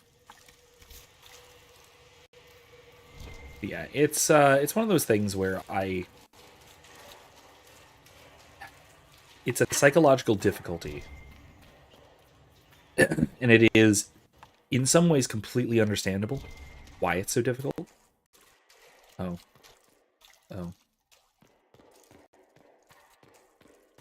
But that doesn't really excuse it, you know? It doesn't excuse either the intellectual wrongness or the moral wrongdoing. Just because something is the fault of a vice rather than a particularized, deliberate action. And sealed. That doesn't mean that there's an excuse to be had. Oh, no one just opens. So this is where the key leads. Nice. It's good. I want to go to these other places first.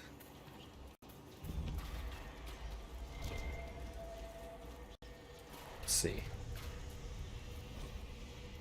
Ooh, Hardened Hightown. Like I said, I will eventually get back to reading that. I keep saying that. And I really do mean it. I really want to do it. Ah, you're a threat.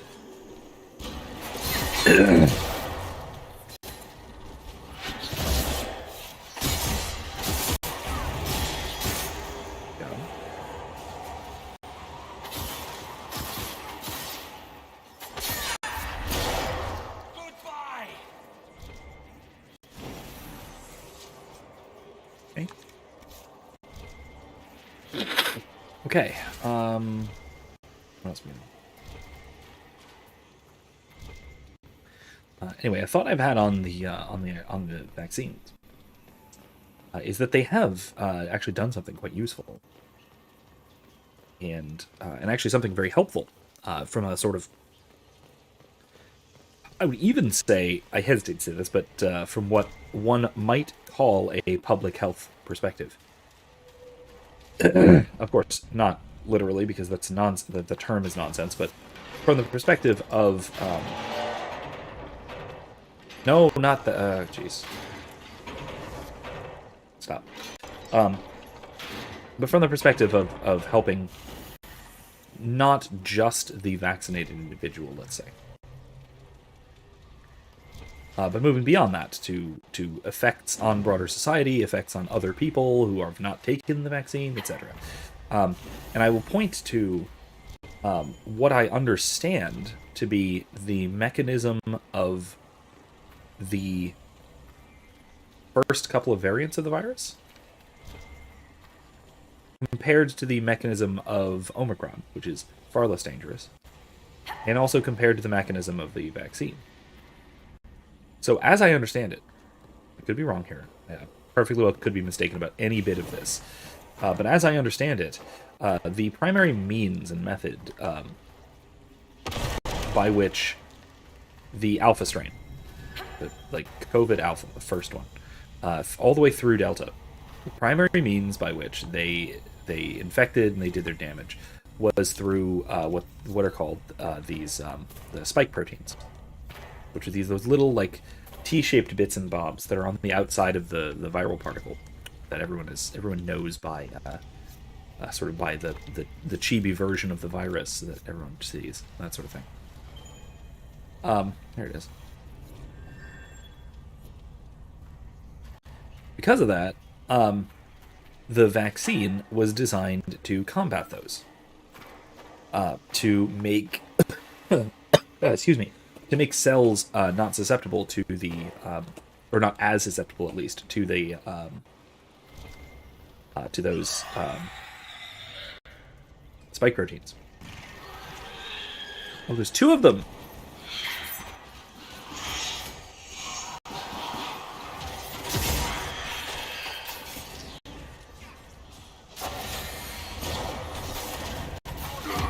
Really? near another artifact.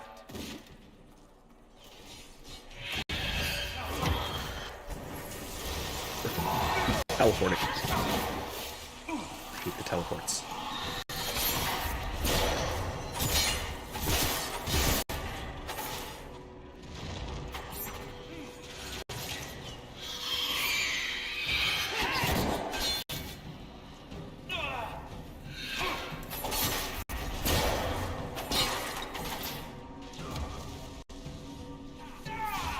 There we go. Oh my gosh. That was awful. Everything's fine, but barely. Anyway.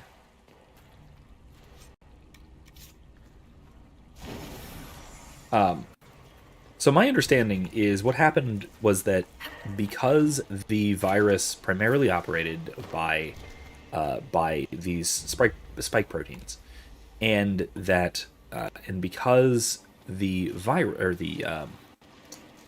vaccine made it so that these spike proteins were ineffective against vaccinated individuals, and because so many people were vaccinated, because vaccination rates worldwide, really, at least in the developed world, are astronomically high.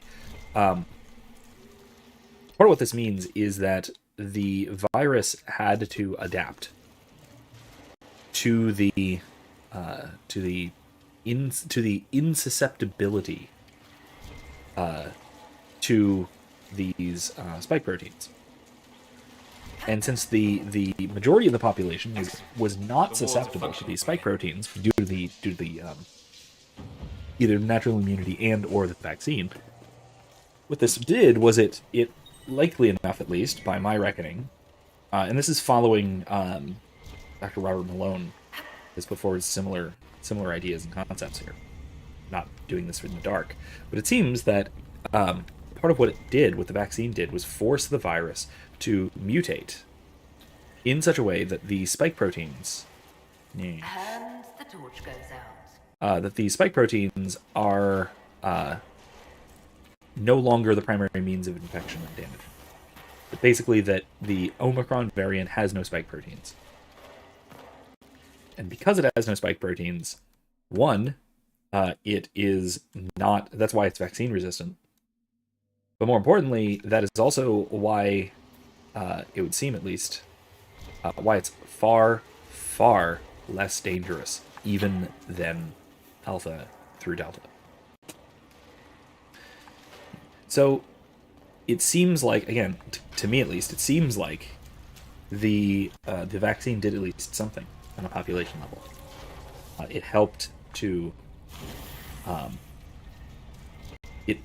force a mutation that was. It's interesting.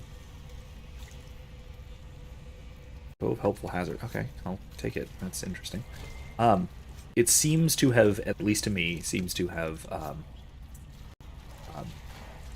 forced a mutation that made the virus substantially less dangerous. Now, to be fair, substantially less dangerous is it's a big difference, but the big difference is between like 0.1% hospitalization rate and 0.00001% hospitalization rate. So it went from you're almost certainly not going to go to the hospital to you're not going to go to the hospital unless something else is wrong too, basically. So that is the difference, which is a good difference. It's a good thing. Absolutely a good thing. Don't get me wrong. I'm actually,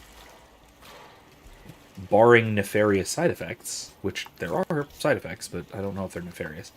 Barring nefarious side effects, it is probably a good thing that it is. Well, it's almost certainly a good thing that the vaccine rolled out as it did, that it was developed, etc. So, there's that.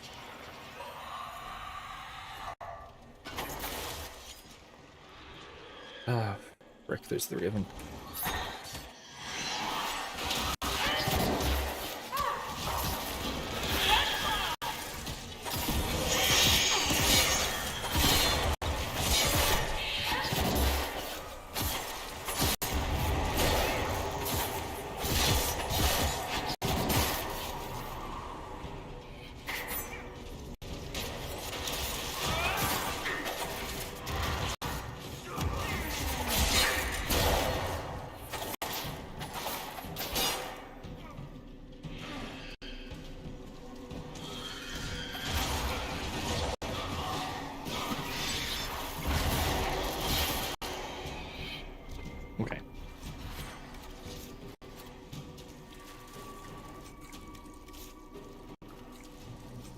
Anyway. Those are some thoughts on the matter. My very unprofessional thoughts on the matter. As I have mentioned, I have no expertise in medicine whatsoever, but I do know how to understand and study cause and effect. So that's something. That's certainly something that that a lot of people who study these viruses don't have. In fact, there's a great colleague of mine. I've mentioned him before and linked to some of his materials on the subject. Kind of Eric Winsberg at USF. He is quickly becoming, oddly, an expert on COVID-related public health, and it's mainly because he is a statistician. It's not true. He's a logician, strictly speaking. He's a philosopher, but he studies logic, and particularly Bayesian statistics. And so, because he is primarily, first and foremost, a statistician, not a statistician, a logician who uses statistics, that means he was able to very thoroughly and very efficiently criticize a lot of the crappy modeling. The heart of this place. Here is where the ancient rituals and prayers took place.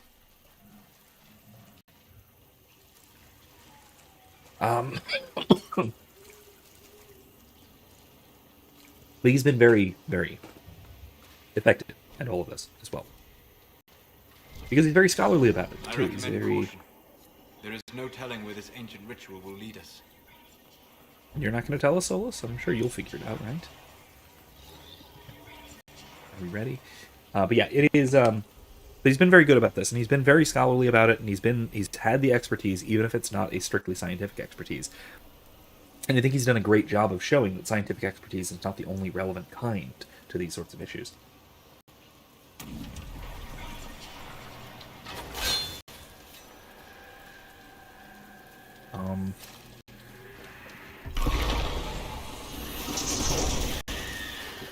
The highest one. What are you?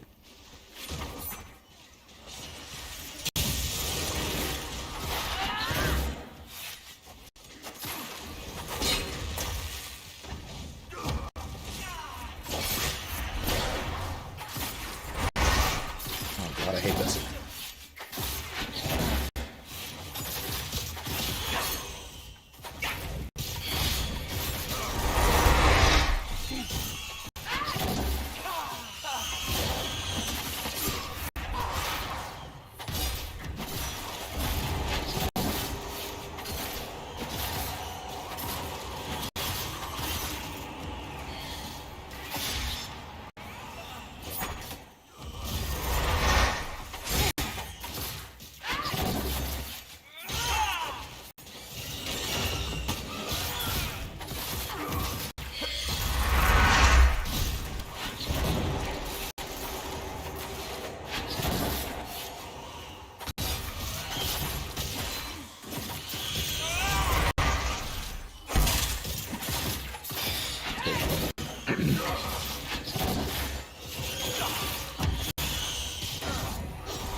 Fine. Do that. That was easy. Suck you back into the fade.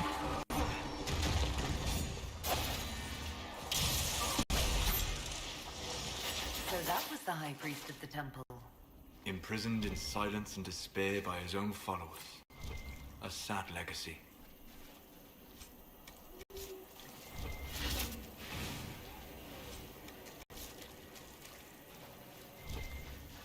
Do I get any loot from him? No, I don't. Okay. Anyway, that's fine, I suppose. I assume that means this door will now open.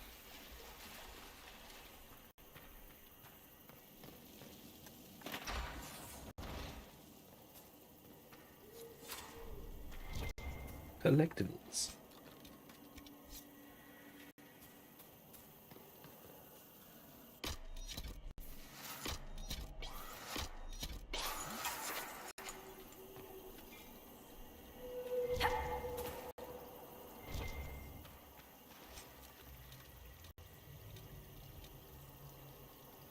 That's nice.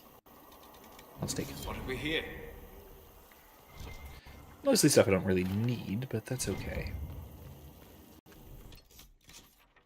Any other quests here? No. No? Right?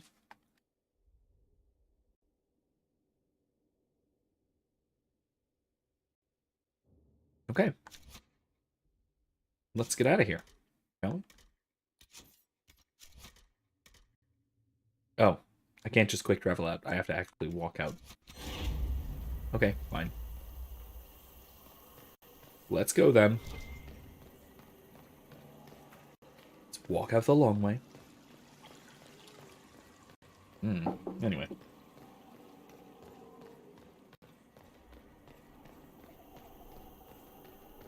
I can't believe that whole thing only took like 25 minutes.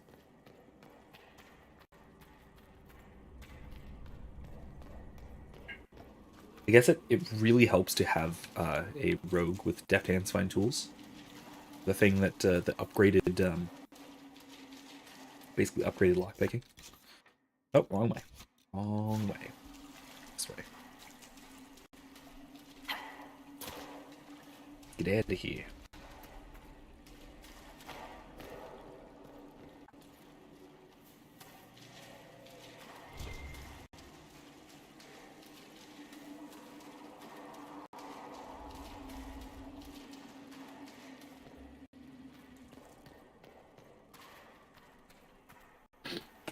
Alright. Okay, so let's go back to Skyhold for the moment. Let's see what's on the, let's see what's on the, everything, really. We have war table stuff, presumably. We have, we also have things about the, that judgment to make. With our Venatori, that Venatori that we were dealing with. Things like that. So let's see. Here we go. Let's go. I don't think we have anyone else to talk to. Maybe we should talk to Blackwall. We did just finish his Memories of the Grey quest. Your worship. So he might now be more talkative.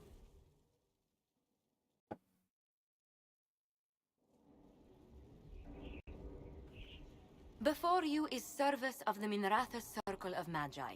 You met him and his Venatori in the Western Approach. He admits to working for Corypheus, raising monsters, and using magic for conquest. He also used his connections to smuggle magical Looks a lot like artifacts Alexius. out of the Approach, without his master's consent.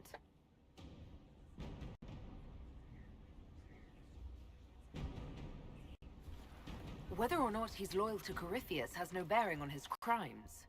I was hired by a third party. I've no loyalty to him. Might you find that useful, your worship? I'm sorry, are you attempting to bargain with us? Bargain? I plead. I throw myself on your mercy.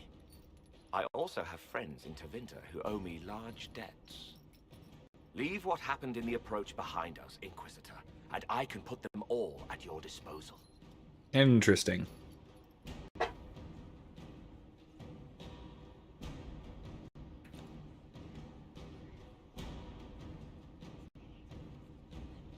I mean, you know what? Let's hire him. We can hire him.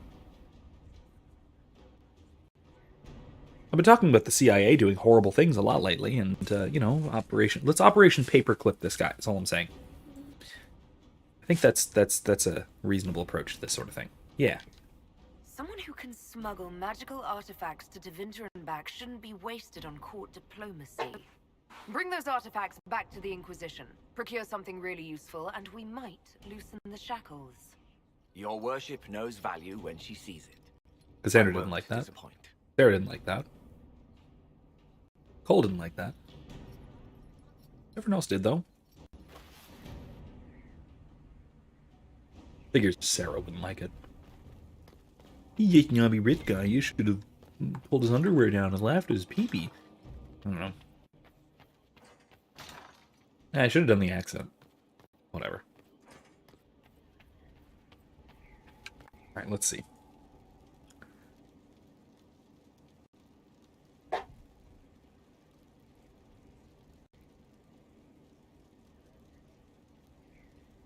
Yeah, if in all of the various social media news and that sort of thing, the digital world news, yeah, if Elon actually manages to make Twitter like viable and not awful, I might actually use it. But also, the other interesting tidbit is something I haven't talked about enough was the Biden administration forming a Ministry of Truth under the Department of Homeland Security, which, so a few interesting things about that. First of all, it's not technically called the Ministry of Truth. It is the Disinformation Bureau. Okay. That's doublespeak if I've ever heard it. But it's basically a Ministry of Truth within the Department of Homeland Security. Something I didn't mention is that libertarians have been, even before I was a libertarian, have been calling this out since the Department of Homeland Security has existed, because when the Department of Homeland Security came into being, was formed in the aftermath of 9/11, and in the those heady days of September 12th, 2001 and onward, that its task, the task of the Department of Homeland Security, we warned. By we, I mean people before me, because I was not a libertarian at this time. I was 10, so I was very politically unaware. I was in middle school, but libertarians were warning about all this because they're saying that these anti-terrorism apparati would inevitably be weaponized against us. And by us, I mean innocent American people, like our own citizenry. Inevitably, this would happen. We've already seen it, but now we see it ramping up extremely in the last couple of years. We see things like parents who have complaints at school board meetings being charged with terrorism. And now we have within the Department of Homeland Security, which I will remind you is only about 20 years old as an organization. It is younger than younger than me and younger than most people who are watching this. Only about 20 years old. Now they were trying to make a new department within it for basically Ministry of Truth. The good news is that we've basically cyberbullied them out of existence. We've gotten the head, that unbelievably awful woman, to quit, to resign.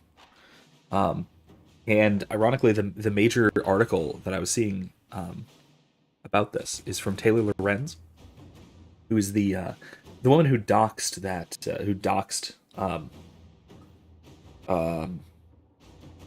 Libs of TikTok, the Twitter account. That person who claims to be a journalist. And man, she was lamenting the fact that there would be no Ministry of Truth because of all kinds of, well, call it a disinformation campaign or a propaganda campaign or targeted harassment, which is perfectly understandable under the circumstances. So That's a victory. I call that a win. That is an Orwellian government administration. Cut down before its prime by meme magic. I think of this as an absolute win. It's incredible, by the way. I'm glad to see it happen. Utterly pleased to see it happen. The fight isn't over. I'm sure that they're going to try and reorganize and keep going with it, but this is a huge victory. We should celebrate. Anyway, Commander, everyone's grateful for the new cook. Good meal after a long day certainly lifts the spirits. Talk around the dinner table has become more lively. Supplies in the approach are limited, but I swear that man can cook anything from nothing. One night he managed to produce fish and egg pie. I haven't had one of those since Starkhaven. Sometimes the smallest things remind you what you're fighting to protect. I'm Captain Raylan. Whatever. Nice. Source of water. Scouts in the western approach have located a potential fresh water source, but were driven off by a wyvern. I heard from Sister Rosalie in the approach. She believes that the beast nests in the area and was acting on territorial instinct. Regardless, the wyvern will need to be dealt with before we can enter the area safely. Deal with the angry Vargas. The situation is improving here at Griffin Wing. Water source is secured. Most things are under control. However, our activities in the desert have destroyed some Vargas nests, which has riled them up and desperate. Now they're attacking caravans on the main road, scavenging from our provisions. Makes it hard to get supplies in for the soldiers. Any advice? It was kind of our fault. We took their water, their habitat. Our veteran rangers could try to lead the Vargas to a better place, where they can establish themselves. That's a good idea. Haker's breath. I'll send some of our rangers to hunt and kill the pests. That'll keep the area clear. Why disturb the wildlife? Why not? Go ahead, Liliana. Take an hour. Exorbitant amount of time. By the way, that is why I have that mod installed that takes away the time on most of these map quests. All right, where to next? We have quests galore all over the place.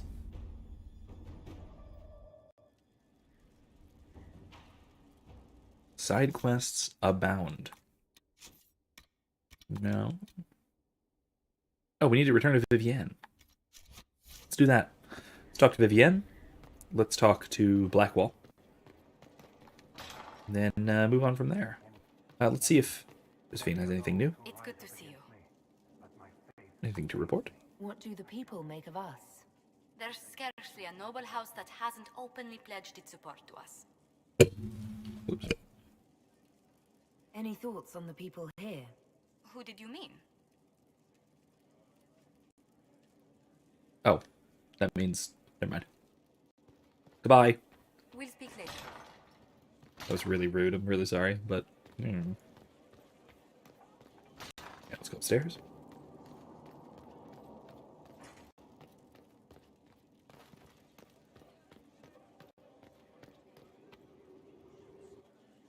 I expected ruins.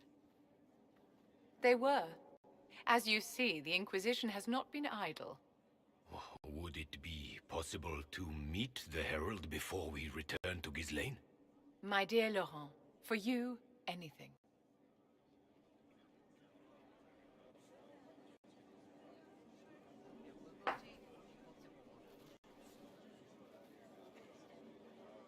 Allow me to present Inquisitor Trevelyan. Your worship, you do us great honor. Inquisitor, this is my dear Bastien's sister, Grand Cleric Marceline, and his son, Duke Laurent of the Council of Heralds. Madame de Fer has told us what great trials you faced, trying to save my poor brother's life. The Maker called my father to his side. It was valiant of you to champion him in his final hours. This is all about, by the way, the man who Vivienne is his mistress. Has been for a very long time. And I assume this is not her son. This is his son with his wife. I assume, at least. If only I'd been able to save Bastien. The Circle of Magi told Bastien many years ago that his illness was incurable. It was simply his time. Would you mind waiting for me in the chapel, my dears? The Inquisitor and I have business to discuss. It has been our very great pleasure, Herald. That's nice. It's This has been it's nice, quite but it's also trial, odd. hasn't it? They just adore you. It's also odd that she has such a settled place within the family of her. I don't even know what to call them. Of the Duke. Say, it's odd. It's this very Orlesian attitude. It's very. It's very love and sex are considered political. That's, I guess, putting it that way would probably be best. But also with an element of genuine, like, familial affection. It's odd. All of it's a bit odd. It's well built. It's well put together. It comes off as rather believable, even though it's a very strange situation. We failed to save Bastien, and you're showing his grieving relatives around Skyhold. How is this a triumph? We did all we could for my darling Bastien, and the family knows that. Laurent is a dear, almost as pious as his aunt, and new to a seat of great power in the Empire. And Marceline is one of the strongest voices among the Grand Clerics. Now they will both come to us for advice. The Inquisition is truly a power now, and there's no telling how far its influence will reach. But enough of this talk. Here, I have something for you. I commissioned this ring from the Formari, the greatest enchanters in all Thedas, for you.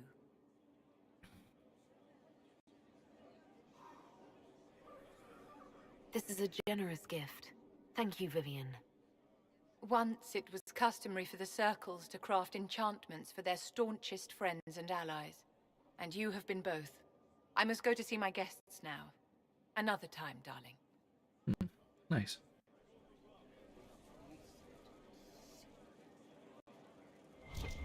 Okay, so let's go and see Blackwall.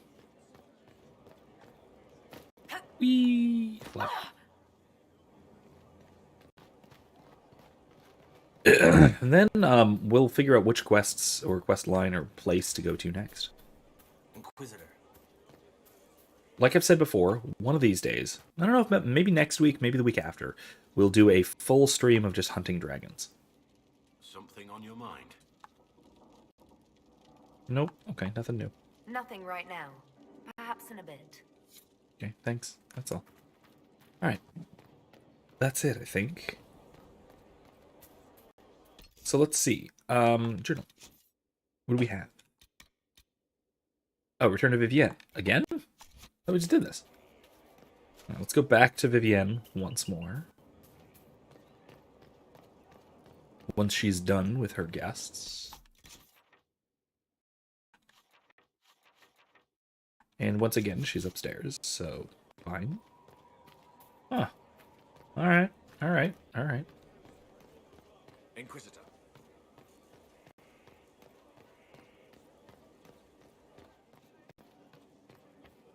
Your worship.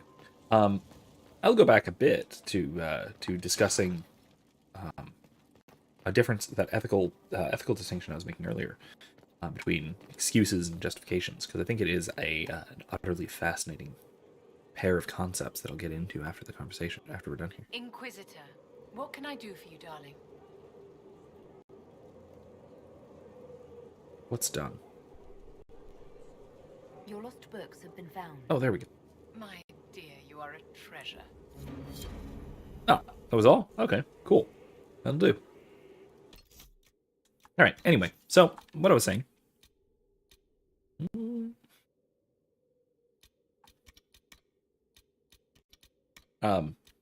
Oh god, there's a lot in Emerald Graves.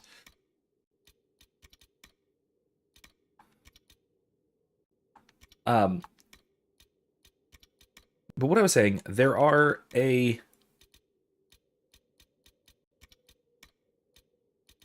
a few ways that you can respond to blame. when someone blames you for doing something, says you have done something wrong, the most obvious one is simply denial. Say, hey, I didn't do it. Right? Now that is what's this? There's a shard. Let's go there.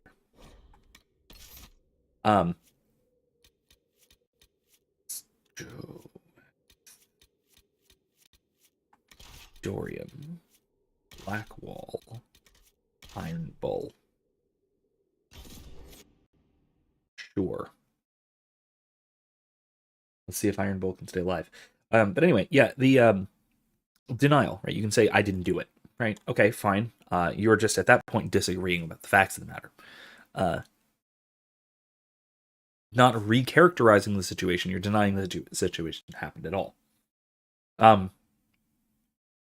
can admit fault. Fully, completely. You can say, yes, I did it. Yes, it was wrong. You can either apologize or not. You can repent or not. But both involve taking fault for it. But then you can try and mitigate your fault for having done the thing. The Red Templars to maintain a foothold here. And if you are going to try to mitigate your fault, there's two ways of doing that. Excuses and justifications. An excuse is to say that it happened, but I didn't actually do it, like I said. A justification is to say, yes, I did it, but it wasn't wrong. It was the right decision. Broadly speaking. This comes primarily from what is his name? There is an essay called A Plea for Excuses. I cannot remember the philosopher's name for the life of me right now. It's a good essay. It's not Baudelaire. Is it Baudelaire? I don't think so. I'll probably think of it at some point. In any case, it's if you take the example of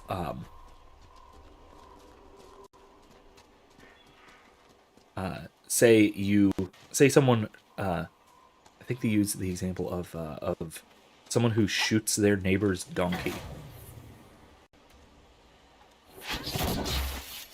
So you can say two things. If you have shot your neighbor's donkey, if you've actually done so, you might either say that it was some kind of an accident. In other words, you did not intend to shoot their donkey. Right? There was mistaken identity or something. You thought it was a dangerous wild animal, whatever.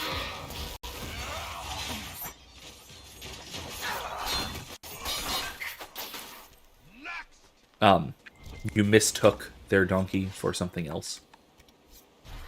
Whether that was, if you thought it was your donkey and you were killing it to, send to the glue factory or something, but it turned out it was your neighbor's donkey who had wandered into your property, but you didn't realize that or something, the same thing.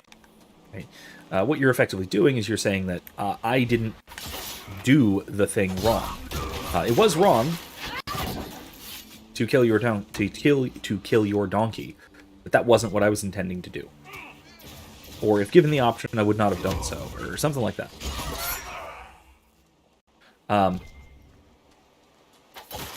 Another way you can put this, another excuse, might be to say that my gun misfired. Okay. Or my gun misfired, or can't really think of many other good excuses for this. Or I was shooting at a deer and I missed, maybe. Something like that. That kind of thing.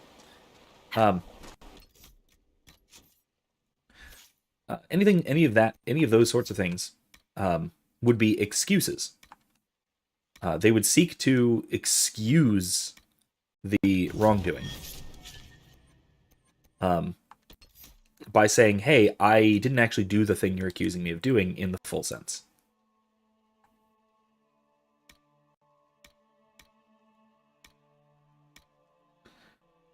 That's nice.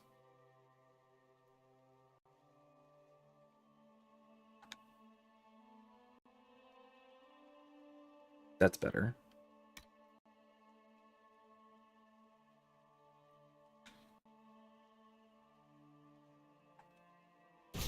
There we go. All right.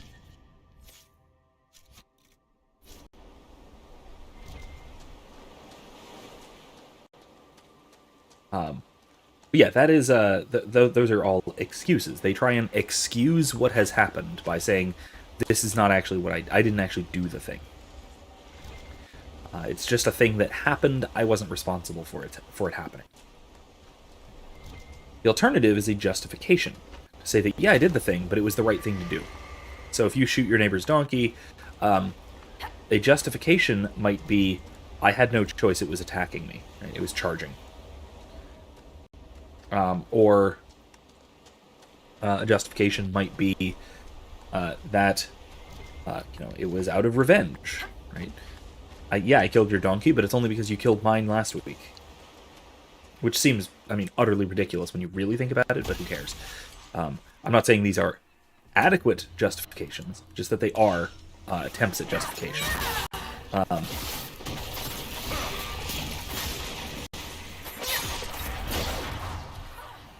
But really?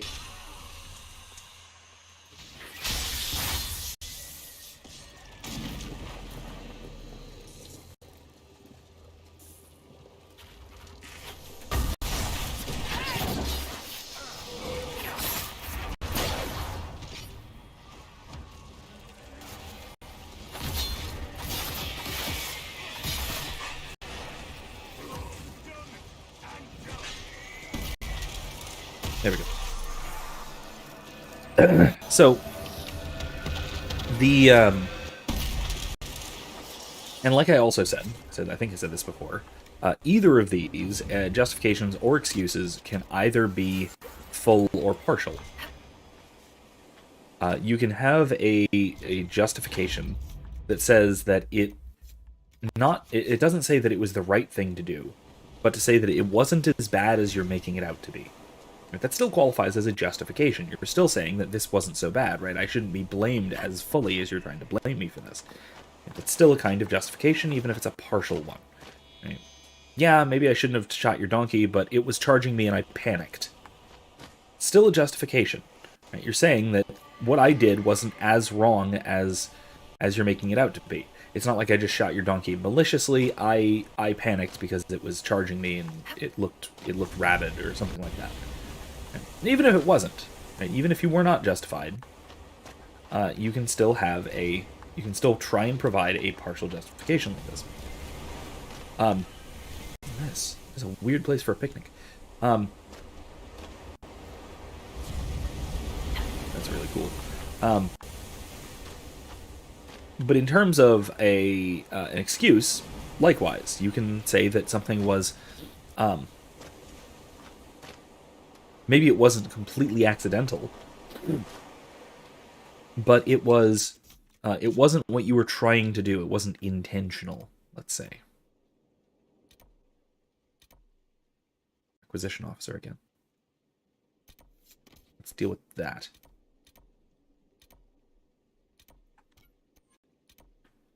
There we go.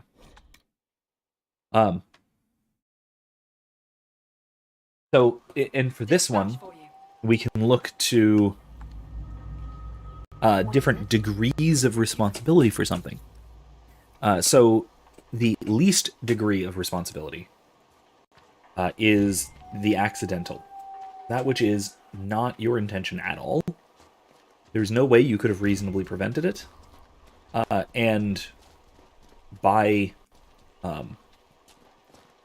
saying that it happened, you are effectively not saying that you did the thing at all. It was an event, not an action.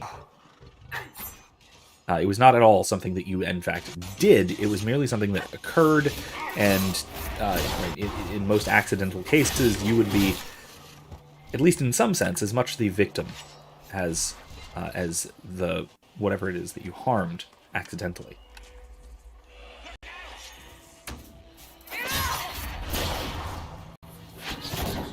Really?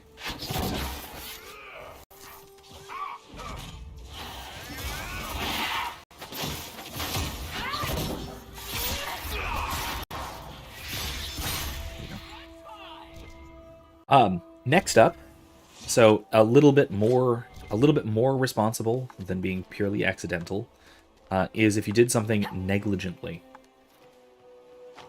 If you do something negligently, you're not fully responsible for it, but you are partially responsible for it. This is a case where if you could have known better, but you didn't. You could have known, and maybe even you should have known. Wait a minute. Hold on. Yeah, no, you could have known and you should have known that there was a significant risk of whatever it is happening from what you did, but you didn't actually realize it. You didn't actually know that this was going to happen. So negligence is like causing a car accident because you didn't check your mirrors. Right? You merged into a lane without checking your blind spot, or something like that. That would be negligence. Because you could have known, you could have realized that there was somebody in your blind spot if you had checked. But you didn't. You didn't check. And what that means, what that ultimately amounts to, is that you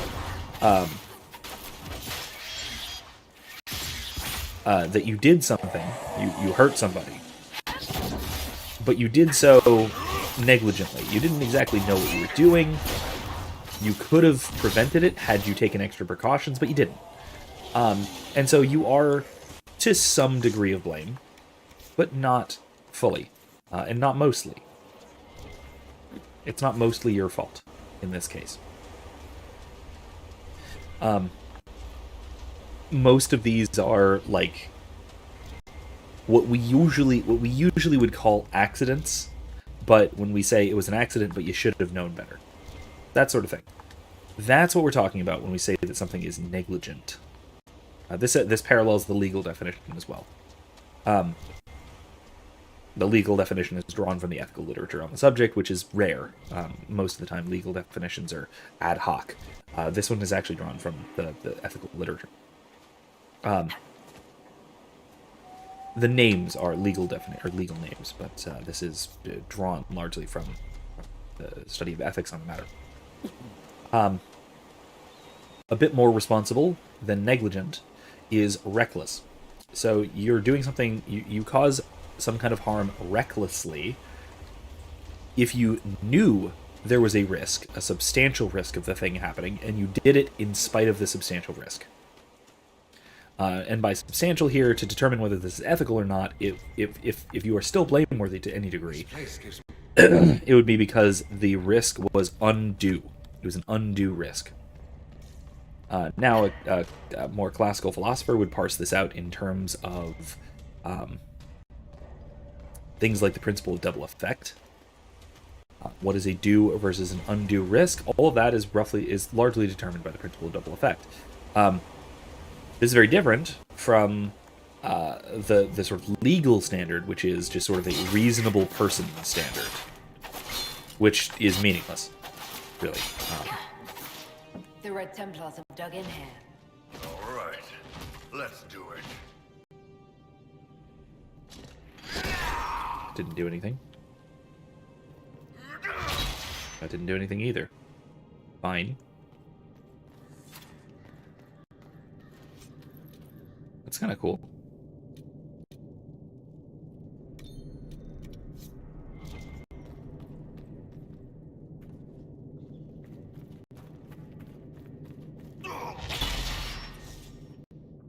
Fine. This unbreakable red lyrium.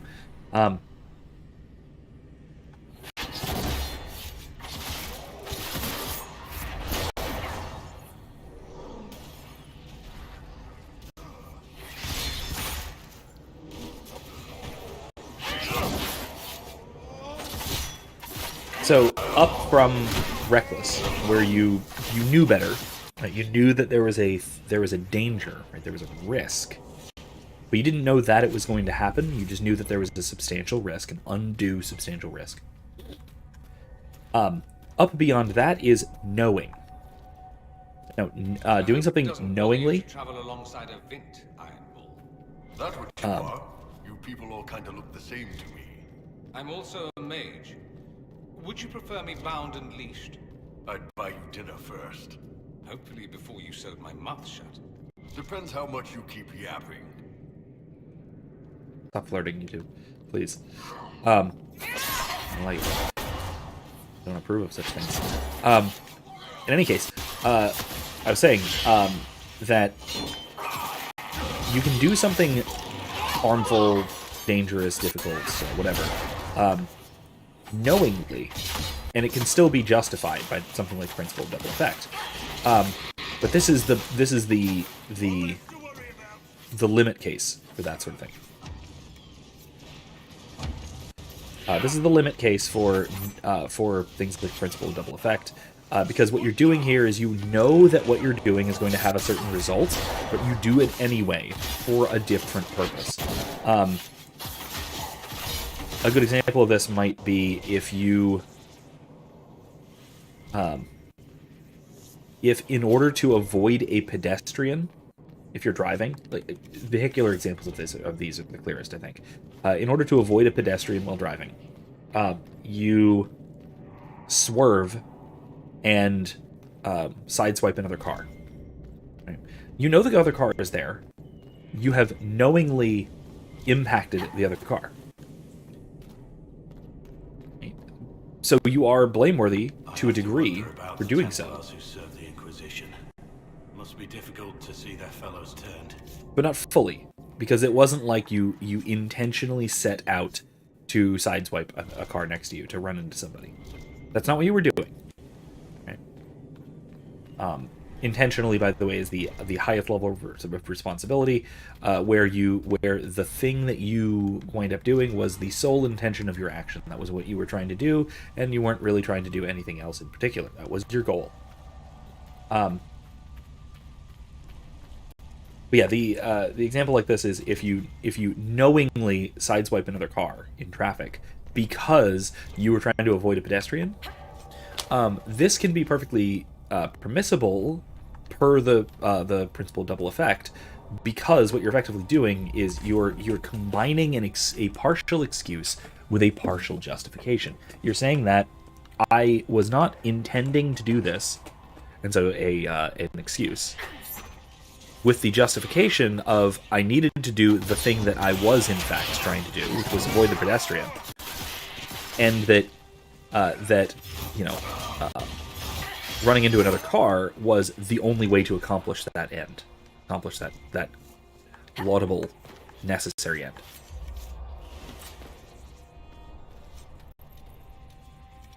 So that is that's kind of an illustration of these various things, and I kind of really want to, like I said, make a video on both of these. Probably one on these degrees of blame, because part of that it will necessarily involve. Well, I would like for that one to involve something like. Let me see if I can do this. I cannot. There's an invisible wall, and I hate it. Anyway. One of those will probably involve like sketches, because I want to use like vehicular examples. I'm not actually going to crash into anyone, just in case anyone's worried. But I want to use like vehicular examples of these sorts of things, but that becomes very difficult to record, so I don't know if I'm actually going to wind up doing it. So I might wind up doing little animations or cartoons or something. I don't know. I haven't decided. But in any case, that's an idea. The other one would be the difference between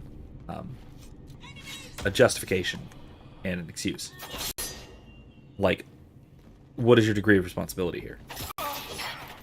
And how you determine it, most importantly.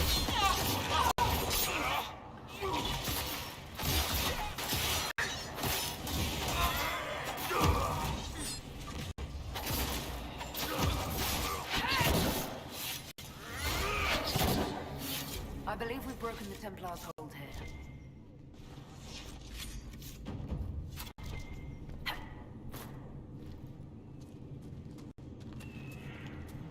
This boat still looks seaworthy.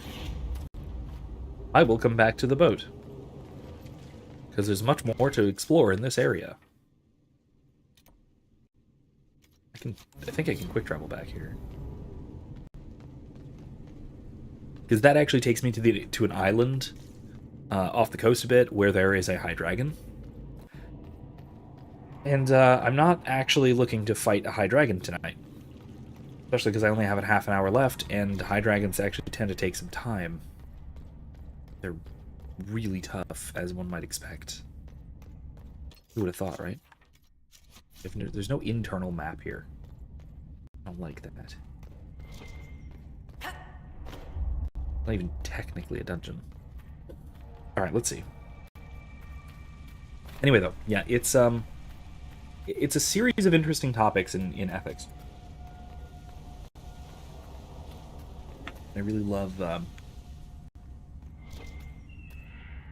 delving into, because it really affects the way that we analyze ethical situations, because we can analyze them in terms of not only what is the right thing to do, what is the wrong thing to do, but under what circumstances are harmful things permissible. Let's say that. Because if you have, this is the interesting part, if you have an adequate excuse, then there's nothing wrong with the action. If you can genuinely say that the wrong thing being done, Red Templar key required, really? That the wrong thing being done was not actually done by you, then we can reasonably say that there was nothing wrong with what happened. Nothing ethically at least, nothing wrong with what happened. Now this gets, there's a lot of things that complicate this. Service, I mean exiled. What's the key?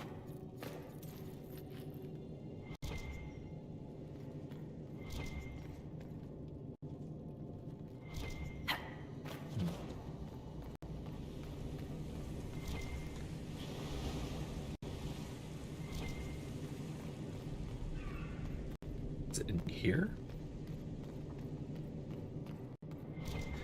I will say one of the complicating factors is one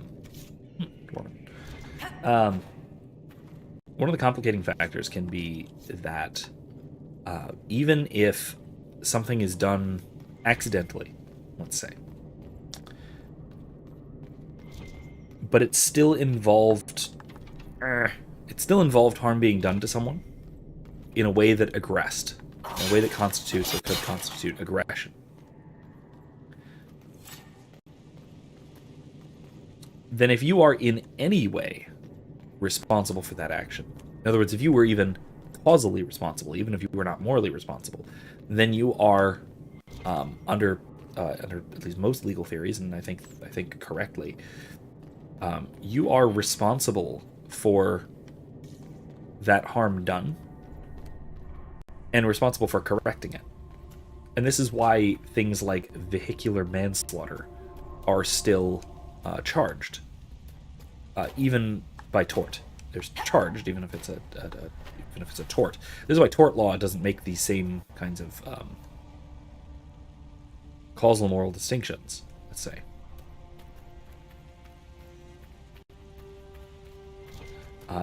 Tort law only really concerns itself with causation, not really with moral responsibility.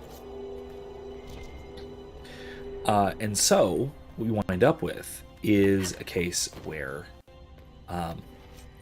you are not morally responsible for an accident, but because you're causally responsible for the harm from that accident, let's say, that means that you are morally responsible, not for the harm done, but responsible for restoring the harm done, the harm that was done. Right? And so the wrongdoing in a case like that is not the actual harm that has been done, but rather it is the failure to provide recompense for the harm done. So if you were to say, if you purely by accident hit someone with your car,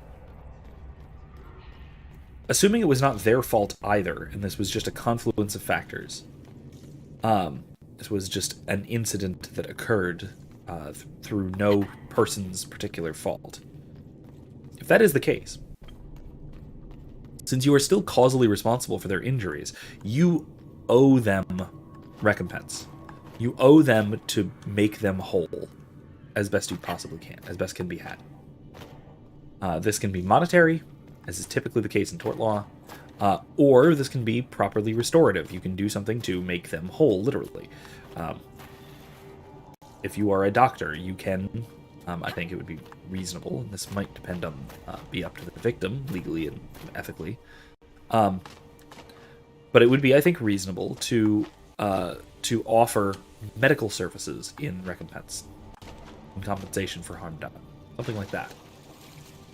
Don't want to row the boat yet. Need to find that Red Templar key. Over here, maybe?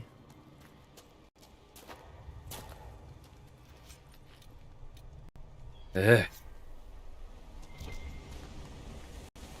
Lotuses.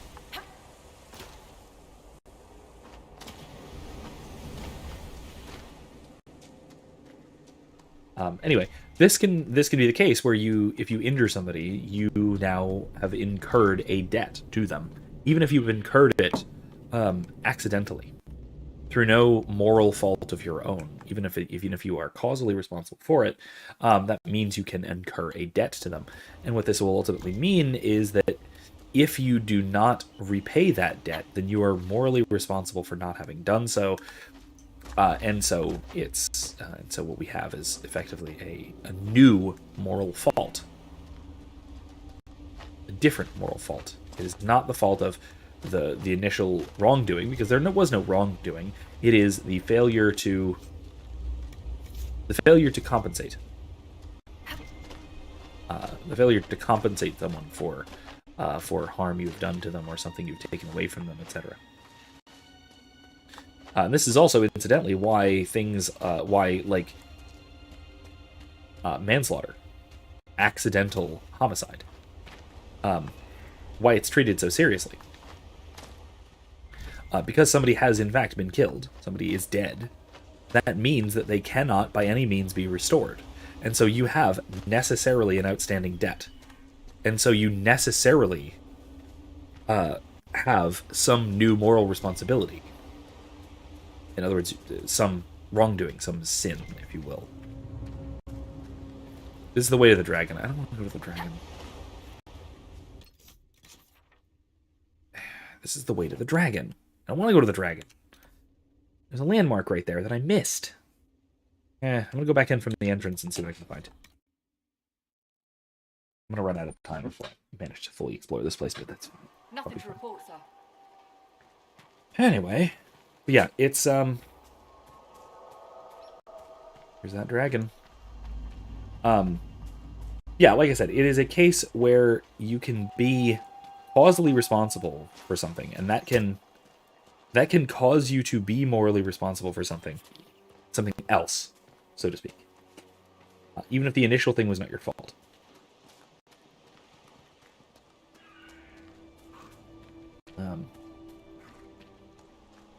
And so I think this also, I've written a paper about this, that this distinction helps to solve the problem of moral luck. Thomas Nagel, for example, there it is, found the key. Thomas Nagel, for example, most notably for this, as it happens, a libertarian philosopher, put forward an idea that there is this weird this disconnect we have in our moral reasoning. That we have the control axiom, that in other words that we should only be held morally responsible by those things which are in our control, and not those things which are not in our control. Fine, you want to take care of this? No. Bull, you want to take care of this? No. Okay, fine, whatever. Anyway, but that we shouldn't be held morally responsible for anything that is not in our control. Okay, cool. Control axiom. It seems intuitive.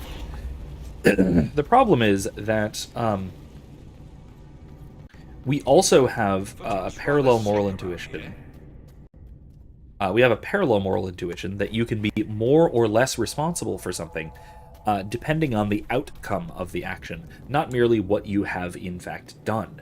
So the key example of this that Nagel provides, I think this is exactly his example. If not, it's an extrapolation from it. Is the example of if you shoot someone, the fact that they were or were not wearing a bulletproof vest, and so therefore they either die or don't.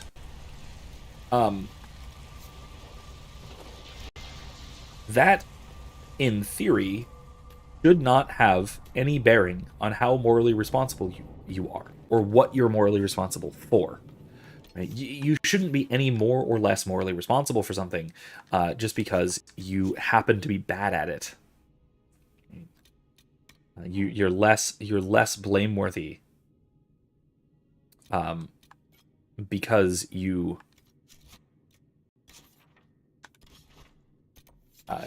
let's say you're less blameworthy because you failed to do the thing you set out to do. That hardly seems right. That seems intuitively wrong. It's the difference between murder and attempted murder. We charge them differently, we punish them differently, and by moral intuitions, one is worse than the other. But the difference between murder and attempted murder is not up to the attempted murderer. It's up to circumstances in a lot of cases, at least in terms of choice. And so they are equivalent from an ethical perspective if the control axiom is true. Control principle? Might be control principle. I don't know if it's principle or axiom. I forget how Nagel refers to it. Either way, regardless, principle, axiom, call it what you want. If that is true, then we shouldn't have any difference between murder and attempted murder. Well met, your worship.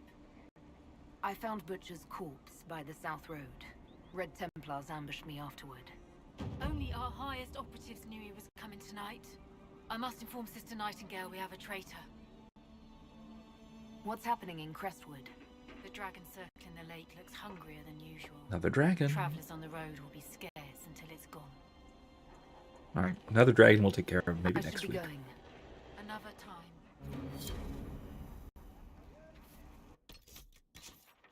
Okay.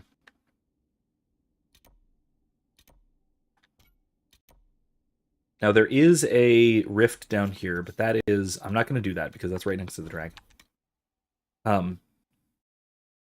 That'll draw the aggro of the dragon.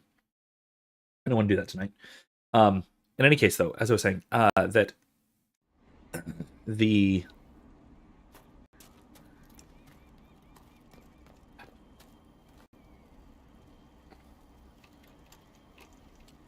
in a case like this, if we take it to be the if we take these principles that I've been outlining seriously, that you can incur a debt based on what you do, even if it is not your moral fault and responsibility, fine. In that case, Malachus Guard, 30 front defense, nice. Damn. For me. I will equip that.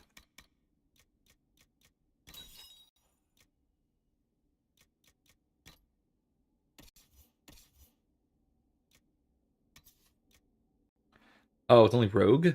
Oh, that's weird.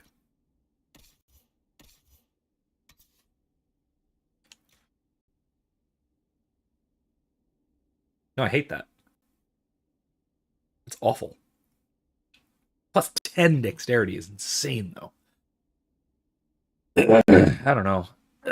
Probably not, though. Probably not. Minus 50% flanking damage bonus. That's not worth it. That's not worth it.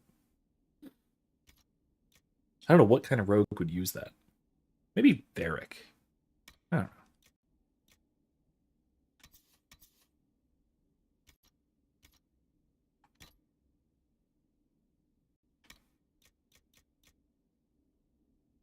Yeah, that'll work. Anyway. Let's go to Hinterland now. Landmarks, huh? There's this whole area we haven't explored. Let's go explore that really quick before it's before we're done for the night.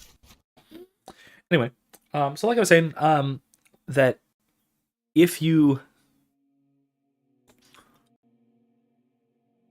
intend to do something wrong, say attempted murder,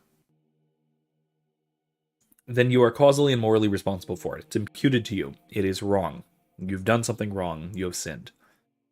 However, because you've only attempted it and failed, you have not incurred what I refer to as this additional debt. Right? So there's no additional anything wrong that you've done. There's no additional wrongdoing by let's say by failing to pay the debt, so to speak. Because you could, in principle, have succeeded at killing somebody. In which case, you would not only have done something wrong, ethically speaking, you would have been a murderer. But your action, in other words, your action would have been wrong. But also, you would have incurred an unpayable debt to the person by, killing them, obviously. There's that lamp. That's what I thought. And by incurring that unpayable debt and therefore not paying it, what you are doing is you are compounding your crime.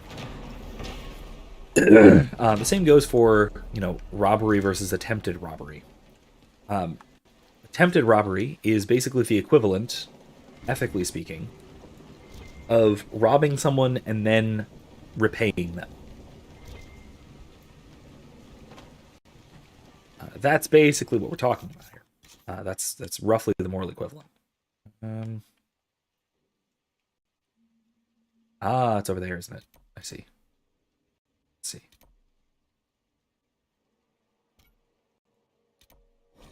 Let's try here.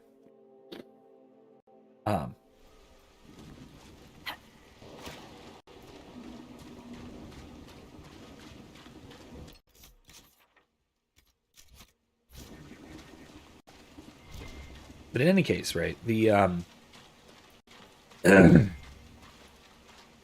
incurring this additional debt by actually harming someone, whether you do so intentionally or otherwise, is, I think, what is missing in most of these analyses of moral luck, of odd cases of wrongdoing, broadly speaking.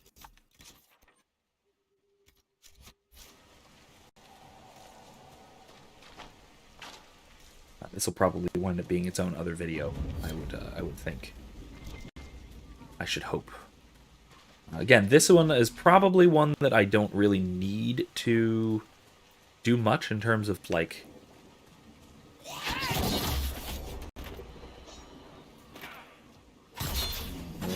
Okay. In terms of, like, go out and film in the car while I'm driving kind of thing, which I'd like to for the other one, but I don't know, we'll see. We'll see which ones I manage to get done. There we go. Alright, bull. But anyway, yeah, I think that, like I said, it's I think a very important tool for analyzing blame, blameworthiness, and especially different degrees of blame.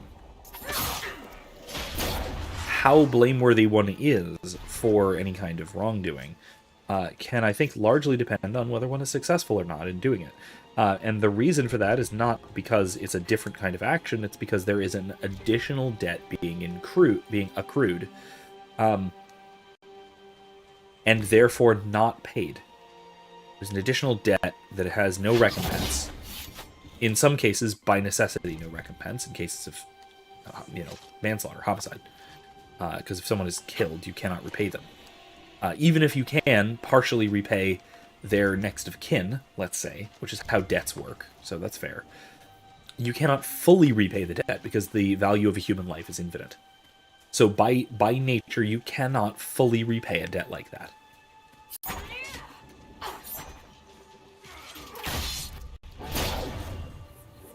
Got him. That is insane damage. I love rogues. I didn't realize how much I love rogues in this game until I beat the living hell out of everything that comes anywhere near me. Like that. Anyway. Like I was saying. Anyway, I think that this is a key interpretive point. It's very, very useful. And it solves a lot of real significant problems in ethics. The problem of moral luck is a serious issue that a lot of ethicists struggle with significantly. And usually they'll just jump onto one or the other horn of the dilemma, and they'll just say, okay, yeah, no, our moral intuitions are right in one case and wrong in the other. But I guess maybe being a Catholic, we Catholics absolutely love to split the horns of a dilemma. We do it for the youth for a dilemma. We do it for faith versus works. We do it for basically everything we can possibly get our hands on. We love to say yes, both and, when presented with a dilemma. We love to do that. Kind of our favorite thing, as philosophers at least. I mean, our favorite thing is probably the Eucharist, but that's, you know. As philosophers, our favorite thing is probably splitting the horns of a dilemma. As philosophers, I have to say my favorite thing is not the Eucharist, because it complicates matters of Christology a lot. But whatever. It's fine. It's worth it, though. Die! Because it's God incarnate on the altar. Which is pretty great. I'm gonna lie. Anyway, I think I'm gonna go back to Skyhold. Yeah, because we've just about finished everything here. Wrap it up here. There's, I think, one more war table mission. One or so. That we can do. And then we'll call it a night.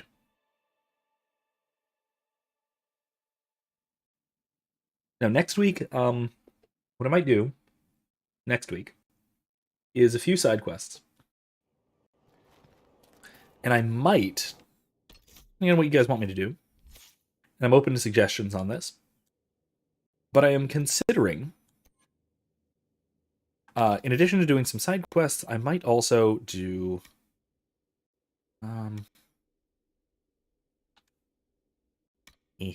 I might also start one of the DLCs. Either Jaws of Hakan, or the... What's the other one? The Descent. That's it, the Descent. Can't be manually detonated. I don't like either of those. I kind of want this one. Strike.